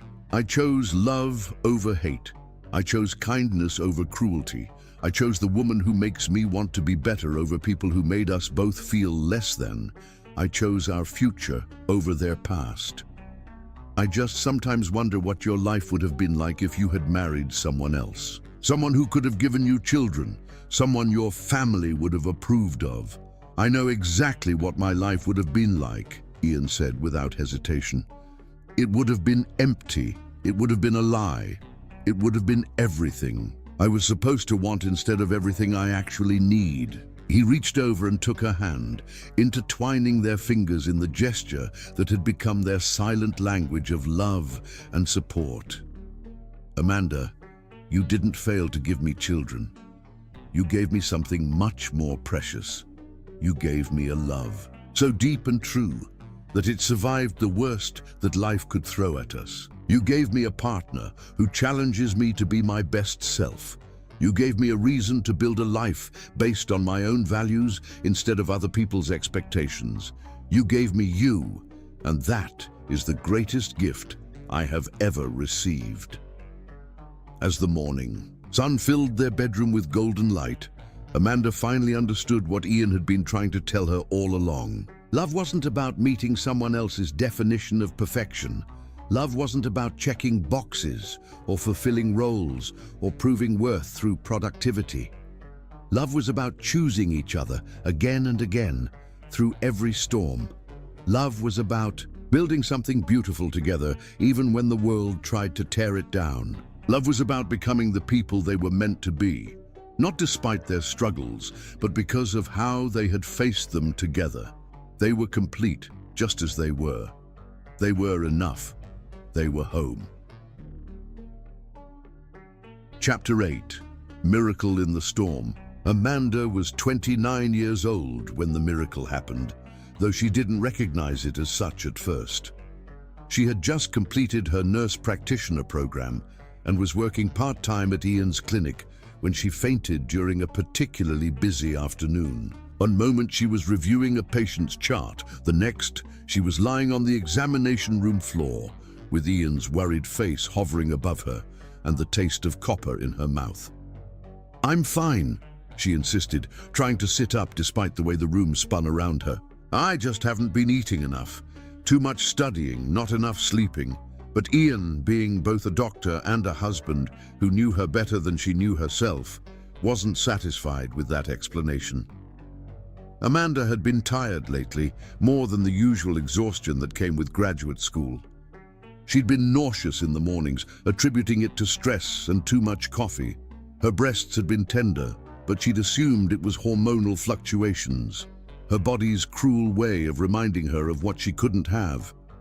"When was your last period?" Ian asked as he helped her into a chair, his hands gentle but his voice carrying the authority of a physician. Amanda paused, counting backward in her mind, then paused again. She had stopped tracking her cycles obsessively years ago, had made peace with the irregularity that came with stress and approaching middle age. But now, trying to remember, she realized it had been. "I don't know," she whispered, her hand unconsciously moving to her abdomen. Maybe 6 weeks, 7. The pregnancy test showed 2 pink lines. Amanda stared at the plastic stick in the bathroom of Ian's clinic, her hands shaking so violently she could barely hold it steady. After 11 years of trying, after countless negative tests, after giving up hope entirely, there it was, faint but unmistakable. 2 lines. "Ian," she called, her voice barely above a whisper. When he appeared in the doorway, she simply held up the test, unable to form words around the joy and terror that were battling for space in her chest. Ian's face went through a series of emotions so quickly Amanda could barely track them. Confusion, realization, disbelief, and finally, overwhelming joy. He crossed the small bathroom in 2 steps and gathered her into his arms, both of them laughing and crying at the same time. "Are you sure?" Amanda asked against his chest. "Are we sure? After all this time, how is this possible?" "Sometimes," Ian said, his voice thick with emotion, "miracles happen when you're not looking for them. Sometimes the universe waits until you're ready, until you know your worth isn't tied to whether or not this happens." The pregnancy was classified as high risk due to Amanda's history of infertility and the fact that it was a twin pregnancy. But every appointment brought good news. The babies were healthy, growing normally, with strong heartbeats that sounded like music in Amanda's ears. At 12 weeks, when they saw the first ultrasound image, Ian cried harder than Amanda had ever seen him cry. "There's our baby," he whispered, his finger tracing the tiny form on the screen. "There's our miracle." But the real shock came at the 20-week anatomy scan, when the ultrasound technician grew very quiet and asked them to wait for the doctor. Amanda's heart nearly stopped, convinced that something was wrong, that their miracle was going to be taken away as suddenly as it had been given. "Is everything okay?" Amanda asked when Dr. Chen entered the room, her voice tight with fear. "Everything is more than okay," Dr. Chen said with a smile that lit up her entire face. "Congratulations, you're having twins." The world stopped. Amanda and Ian stared at the screen where 2 babies, 2 perfect little humans, were clearly visible, each in their own amniotic sac, each with their own strong heartbeat. "Twins," Amanda breathed, her hand pressed to her mouth in wonder. 2 babies. 2 miracles, Ian corrected, his arm tightening around her shoulders. "After 11 years of waiting, we're getting 2 babies at once." The pregnancy progressed beautifully. Amanda bloomed in a way that surprised everyone who knew their story. The woman who had once been broken by her inability to conceive became radiant with the joy of carrying life. She talked to her babies constantly, sang to them, read them stories about brave princesses and kind dragons. Ian would come home from work to find her sitting in the rocking chair they'd bought years ago and stored away, her hands on her growing belly, her face peaceful in a way he hadn't seen since their early days of marriage. "They're active tonight," Amanda would say, guiding Ian's hands to where tiny feet were pressing against her skin. "I think they're having a dance party in there." "They're celebrating," Ian would reply, pressing kisses to her belly. "They know how long we waited for them, how much we already love them." They set up the nursery with careful joy, painting the walls a soft green and filling it with cribs and changing tables and all the tiny clothes they had dreamed of using for so many. Years. Amanda's old collection of hand-knitted baby items finally had a purpose, and she spent hours arranging and rearranging little sweaters and blankets with tears of happiness in her eyes. The pregnancy reached 38 weeks without complication, and Amanda was enormous, beautiful, and thoroughly ready to meet her children. She could barely sleep, could barely walk without waddling, and couldn't see her feet, but she had never been happier in her life. Any day now, Dr. Chen had said, at her last appointment, these babies are ready to make their entrance into the world. That entrance came on a Thursday night in October, during the worst storm anyone could remember in decades. Amanda woke at 2 a.m. to the sound of thunder and the unmistakable sensation of her water breaking. For a moment, she lay still in the darkness, listening to the rain lash against their windows and feeling the first gentle contractions begin. "Ian," she whispered, shaking his shoulder. "Ian, wake up. It's time." Ian was instantly alert, his medical training kicking in even through the fog of sleep. "Contractions? My water broke," Amanda said, and the simple statement sent Ian into focused action. He helped her out of bed, timing her contractions while gathering their hospital bags and calling Dr. Chen's answering service. The storm outside was unlike anything they had seen. Wind howling like a living thing, rain coming down in sheets, so thick it was impossible to see more than a few feet ahead. Tree branches littered the streets, and power lines sparked in the darkness like fallen stars. "Maybe we should call an ambulance," Amanda suggested, as another contraction gripped her, stronger than the last. "The ambulances are all dealing with storm emergencies," Ian replied, helping her into their car. "The hospital is only 15 minutes away. We can make it." They made it exactly 7 minutes before their car died in a flooded intersection, the engine sputtering and going silent as water reached the door frames. Amanda was in active labor now, contractions coming every 3 minutes, and the hospital was still 8 blocks away. "Ian!" Amanda gasped as another wave of pain washed over her.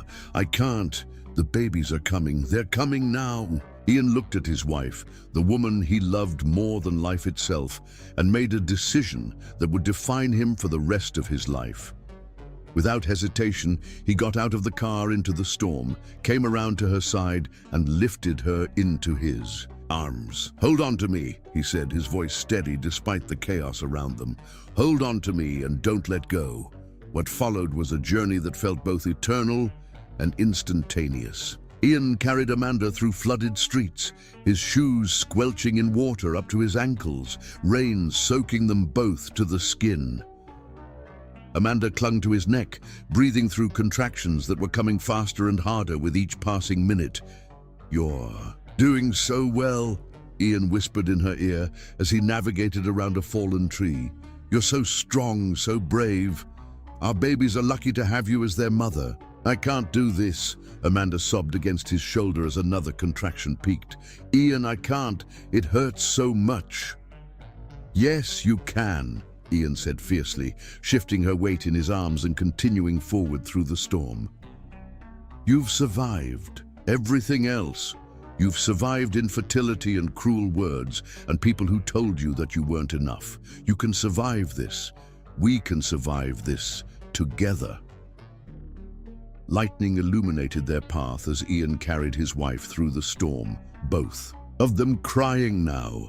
Amanda from pain and exhaustion, Ian from sheer determination and overwhelming love. With each step, he thought about their journey together, about all the years of disappointment and heartbreak that had led to this moment. He thought about the woman in his arms, who had been broken down and built herself back up, who had loved him through his family's cruelty and his own moments of doubt.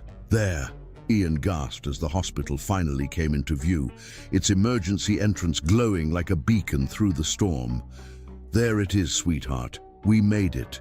But even as they reached the hospital doors, Amanda knew they weren't going to make it to the delivery room.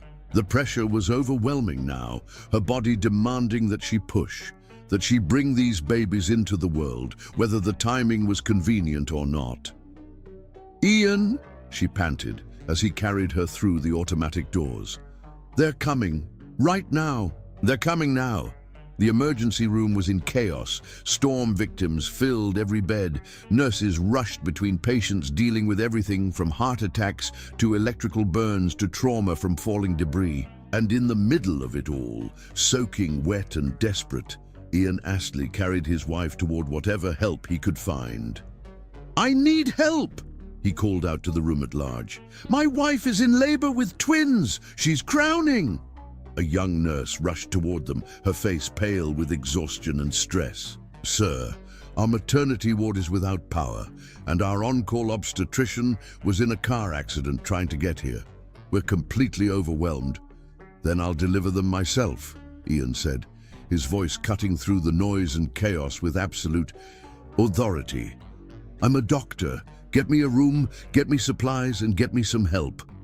As Ian prepared to catch his own children in the midst of a storm, surrounded by chaos and powered by nothing but love and determination, Amanda looked up at her husband's face and saw something that took her breath away. She saw the man she had fallen in love with all those years ago in a medical library, the one who had promised to love her through sickness and health, through triumph and struggle, through all the seasons of their lives together.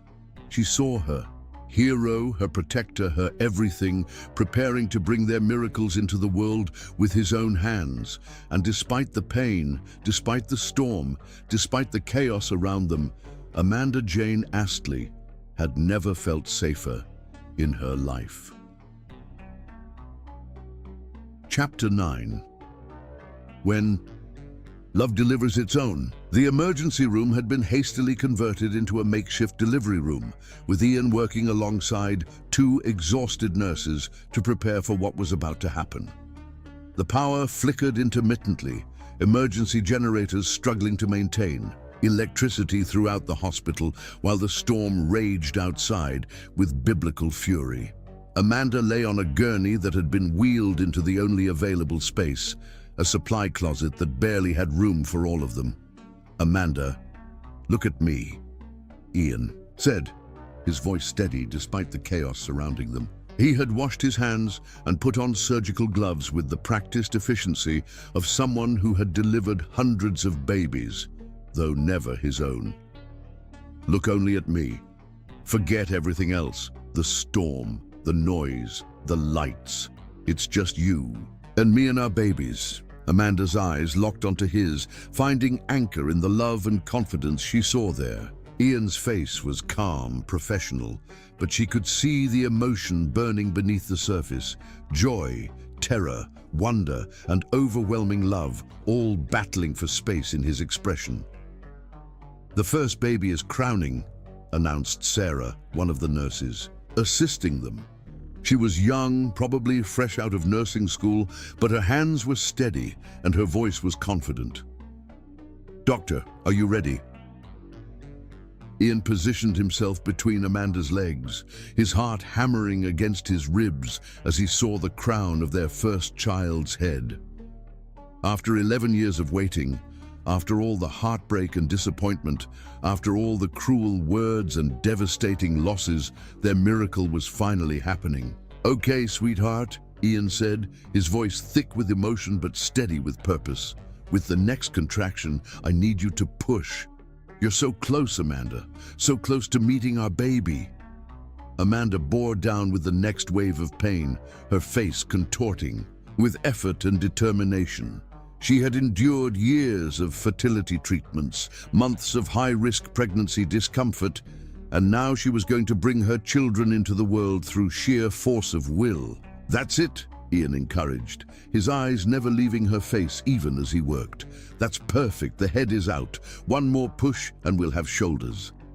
The next contraction brought their first child sliding into Ian's waiting hands, slippery and perfect and absolutely beautiful. For a moment, the entire world went silent. No storm, no chaos, no noise, except the most beautiful sound Ian had ever heard. their baby's first cry. "It's a girl," Ian whispered, his voice breaking as he held their daughter for the first time. She was tiny, but perfect, with a full head of dark hair and lungs that announced her arrival to everyone within a mile radius. "Amanda, she's perfect, she's absolutely perfect." Tears streamed down Amanda's face as she watched Ian clean their daughter and wrap her in a blanket before placing her on Amanda's chest. The baby immediately quieted, as if she recognized her mother's heartbeat from the months she had spent listening to it from the inside. "Hello, beautiful," Amanda whispered, her finger tracing the baby's tiny cheek. "Hello, my miracle girl. I'm your mommy, and I've been waiting so long to meet you."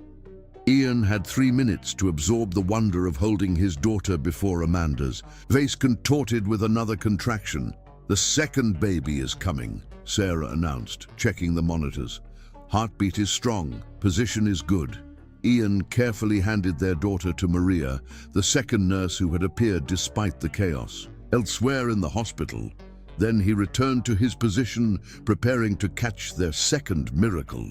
"This one seems eager to join the party," Ian said, managing a smile despite the intensity of the moment. "I can see the head already." Amanda was exhausted now, her body having already accomplished the impossible once, but she found strength. She didn't know she possessed as another contraction built. This was it. Their family was about to be complete. "Push, Amanda," Ian encouraged. "One more time, sweetheart. Our son is ready to meet us." With a final surge of effort that seemed to come from her very soul, Amanda pushed their second child into the world. Ian caught him as he slipped free. Another perfect baby with strong lungs and an immediate opinion about being born during a thunderstorm. "A boy," Ian said, his voice full of wonder as he held their son. "Amanda, we have a daughter and a son. We have everything." The next few minutes passed in a blur of activity, cleaning the babies, checking their vital signs, ensuring Amanda was stable after delivering twins without medical intervention. But through it all, Ian found himself moving with a calm competence that surprised everyone, including himself. This was what he had been meant to do, what all his years of medical training had prepared him for, bringing his own children safely into the world. When both babies were clean and healthy and placed on Amanda's chest, when the immediate medical necessities had been taken care of, Ian finally allowed himself to fully absorb what had just happened. He had delivered his own children. In the middle of a storm, in a hospital supply closet, with minimal help and maximum love, he had caught his son and daughter as they entered the world. "Look what we did," Amanda whispered, gazing down at the two tiny faces pressed against her chest. Their daughter had fallen asleep immediately, exhausted from her dramatic entrance, while their son was still fussing softly, his tiny fists waving in the air. "Look at them, Ian. They're so beautiful." Ian sat on the edge of the gurney, one arm around Amanda and one hand gently stroking their son's back. He had delivered hundreds of babies in his career, had felt joy at each successful birth, but nothing had prepared him for this moment. These weren't just any babies. These were his children, his and Amanda's miracles, the dreams made flesh. After 11 years of hoping, "They're perfect," Ian said, his voice barely above a whisper. "They're absolutely perfect, just like their mother." "What should we name them?" Amanda asked, looking up at Ian with eyes that sparkled with tears and joy. They had discussed names during the pregnancy, but nothing had felt quite right. Now, looking down at their actual children, the names came to Ian as naturally as breathing. "Hope," he said, gently touching their daughter's tiny hand. "Her name is Hope. After everything we went through, all the years of disappointment, she represents hope fulfilled." "Hope," Amanda repeated, testing the name on her tongue. "Hope Astley, it's perfect." "And him?" Amanda asked, adjusting their son in her arms as he continued to fuss. Ian looked at his son, this tiny boy who had come into the world during the storm of the century, who had been born in chaos and caught by his father's own hands, who represented not just their dreams, but their survival as a couple. Gabriel, Ian said without hesitation. Gabriel means God's messenger. He's our message that love wins, that hope is real, that miracles happen when you least expect them. Hope and Gabriel, Amanda said, her voice full of wonder. Our children, our family. As if hearing their names for the first time, both babies settled into peaceful sleep, their tiny bodies relaxing against Amanda's chest. The storm outside was beginning to calm, the thunder growing more distant, but inside their makeshift delivery room, everything was perfect stillness and overwhelming love. Ian, Amanda said softly, looking up at her husband with an expression of such gratitude and love that it took his breath away. Thank you. For what? For carrying me through the storm, for delivering our babies when no one else could, for never giving up on us, on our love, on our dreams, for choosing me over and over again, even when I couldn't see my own worth. Ian leaned down and kissed Amanda's forehead, then pressed gentle kisses to each of their children's heads. Amanda Jane Astley, he said, his voice thick with emotion, you have given me everything I ever wanted, and things I didn't even know I needed. You've made me a husband, a father, a better man than I ever thought I could be. Thank you for teaching me that the best things in life are worth waiting for. As the first rays of dawn began to filter through the small window in their supply closet, Ian and Amanda held their twins and marveled at the journey that had brought them to this moment. The years of struggle, the heartbreak, the cruel words, the family who had tried to tear them apart, all of it had led to this perfect morning when love had literally delivered its own miracles. Do you think they know? Amanda asked softly, watching their babies sleep. Do you think they know how long we waited for them, how much we already love them? I think they know exactly where they belong, Ian replied, his arm tightening around his family. I think they waited to come to us until we were ready to be the parents they needed, parents who understand that love isn't about perfection, but about choosing each other through every storm. Outside, the hurricane was finally moving away, leaving behind a world washed clean and bright with possibility. And inside a hospital supply closet, Ian and Amanda Astley began the next chapter of their love story, with their children in their arms and their hearts overflowing with the kind of joy that comes only after surviving the darkness together. They had weathered every storm life could send their way. They had been broken down and built back up stronger. They had learned that family isn't about blood or expectations or fulfilling other people's definitions of success. Family was what they held in their arms that morning. Love made manifest, hope given form, and the promise that some things are worth waiting for, no matter how long the wait might be. Hope and Gabriel Astley had entered the world during a storm, caught by their father's loving hands and welcomed by their mother's grateful heart.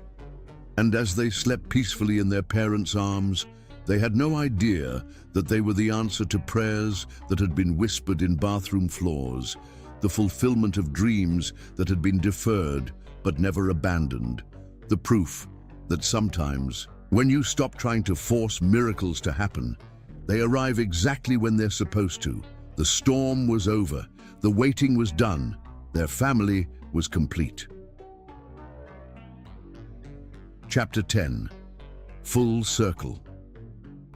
6 months after Hope and Gabriel entered the world, Amanda Jane Astley stood in front of her bathroom mirror, but this time she wasn't crying over a negative pregnancy test. This time, she was looking at herself with wonder, at the woman she had become, at the body that had finally accomplished the impossible, at the face that now radiated the kind of deep contentment that comes from dreams fulfilled.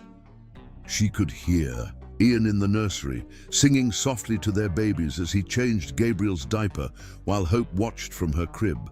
making the gurgling sounds that passed for conversation at 6 months old. The scene was so perfectly domestic, so beautifully ordinary, that Amanda had to pause and absorb the miracle of it all. The phone rang, its shrill sound cutting through the morning peace. Amanda glanced at the caller ID and felt her stomach clench. Margaret Astley. They had been getting calls from Ian's family for months now, ever since word had somehow gotten out about the twins' birth. Each call went unanswered, each voicemail deleted without being heard. But something about this morning felt different. "Ian," Amanda called softly, "your mother is calling." Ian appeared in the doorway, Gabriel in his arms, and a look of weary resignation on his face. "I'll let it go to voicemail like always." "No," Amanda said, surprising them both. "I think we should answer it." Ian studied his wife's face, noting the calm strength there, the way she held herself with quiet confidence. The broken woman who had once collapsed on bathroom floors was gone, replaced by someone who knew her own worth and couldn't be shaken by others' opinions. "Are you sure?" Ian asked. Amanda nodded, reaching for the phone. When she answered, her voice was steady and sure. "Hello, Margaret." The silence on the other end stretched for several seconds before Margaret spoke, her voice barely above a whisper. "Amanda, oh my God, Amanda, you answered." "Yes, I did." Amanda's voice was calm, neither cold nor warm, simply factual.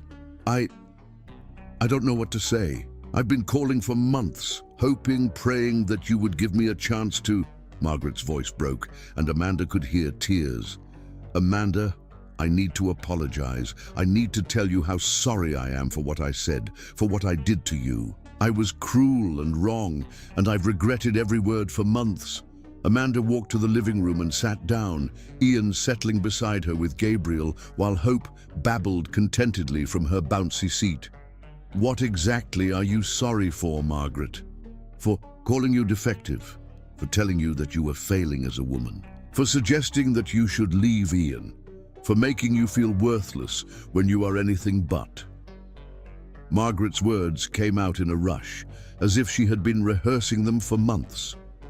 "I let my own disappointment and expectations blind me to what was right in front of me. A woman who loved my son completely, who made him happy, who was good and kind and deserving of love and respect." Amanda was quiet for a long moment, absorbing the apology she had never expected to receive. "Do you know what you did to me, Margaret? Do you really understand?" I think I do now. I think I broke something inside you that took years to heal. You almost convinced me that Ian would be better off without me," Amanda said, her voice steady but filled with the memory of that pain.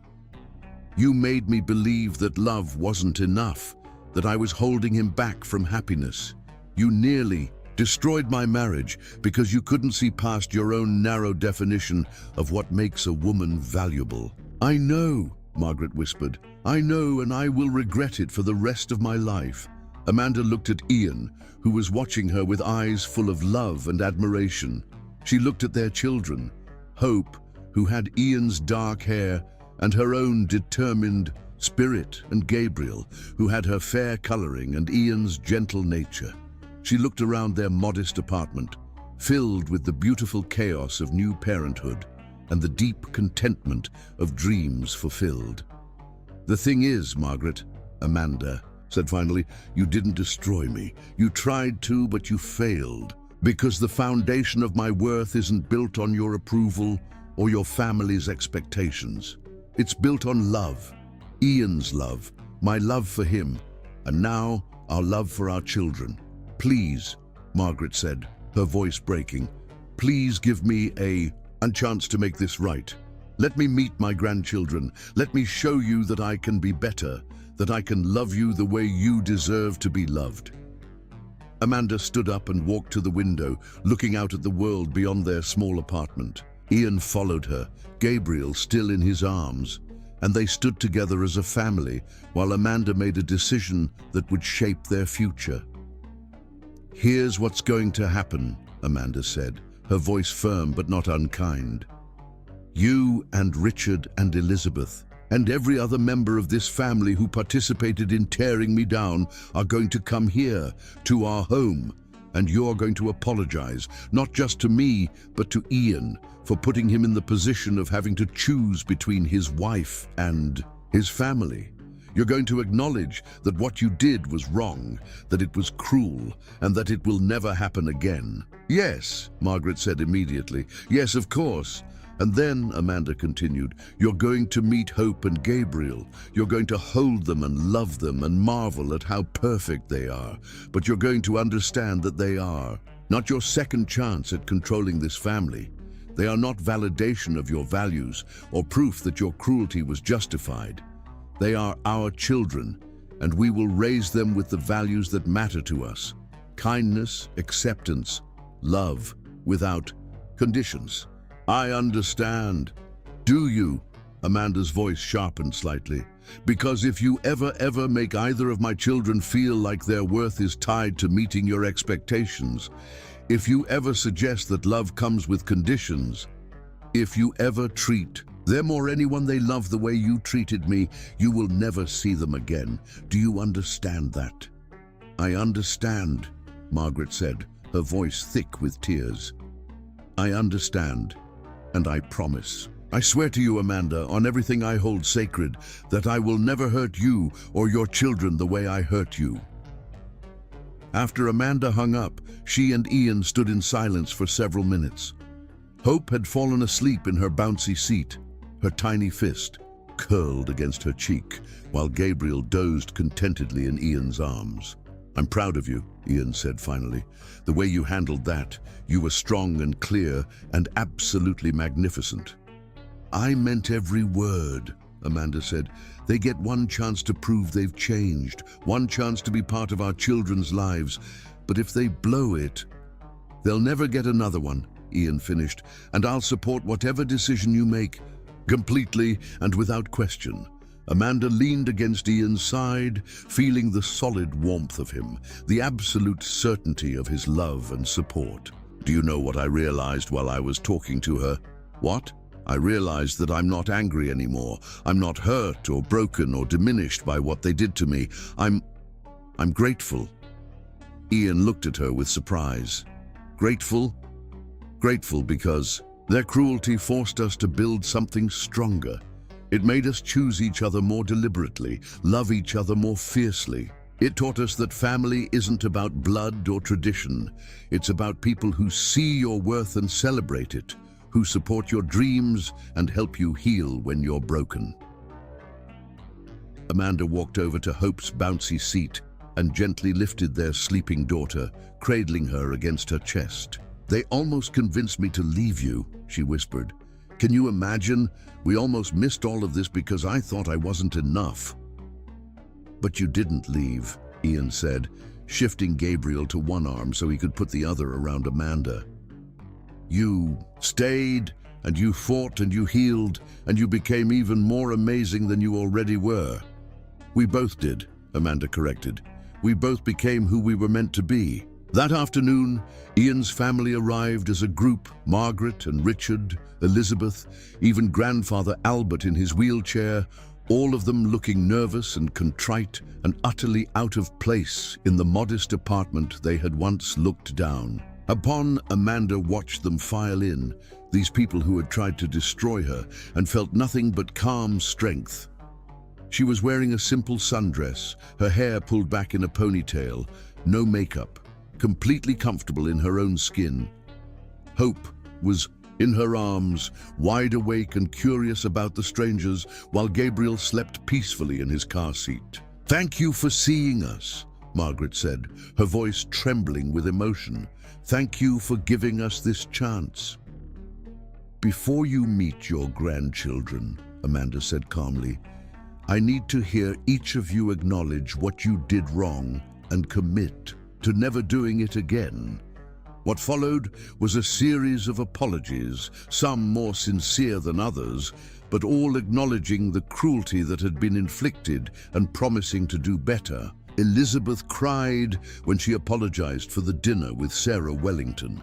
admitting that she had been jealous of Amanda and Ian's love and had acted out of her own insecurity. Richard spoke quietly about following his wife's lead when he should have spoken up for what was right. Albert, the proud patriarch who had called Amanda barren, spoke with a shaky voice about the mistakes of old men who confused tradition with wisdom. But it was Margaret's apology that mattered most, because it was Margaret who had delivered the cruelest blow on their anniversary night. "Amanda," Margaret said, tears streaming down her face, "I told you that you were defective, that you were stealing Ian's future, that you were selfish for staying with him. I came to your home on your anniversary and tried to break you completely. I am ashamed of what I did, and I will spend the rest of my life trying to make up for it." Amanda studied Margaret's face, looking for signs of manipulation or insincerity, but all she saw was genuine remorse and a desperate hope for forgiveness.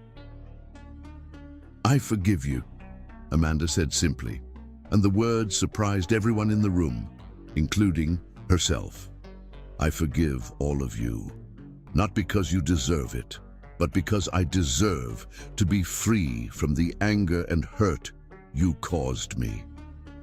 Then, and only then, did Amanda allow them to meet Hope and Gabriel.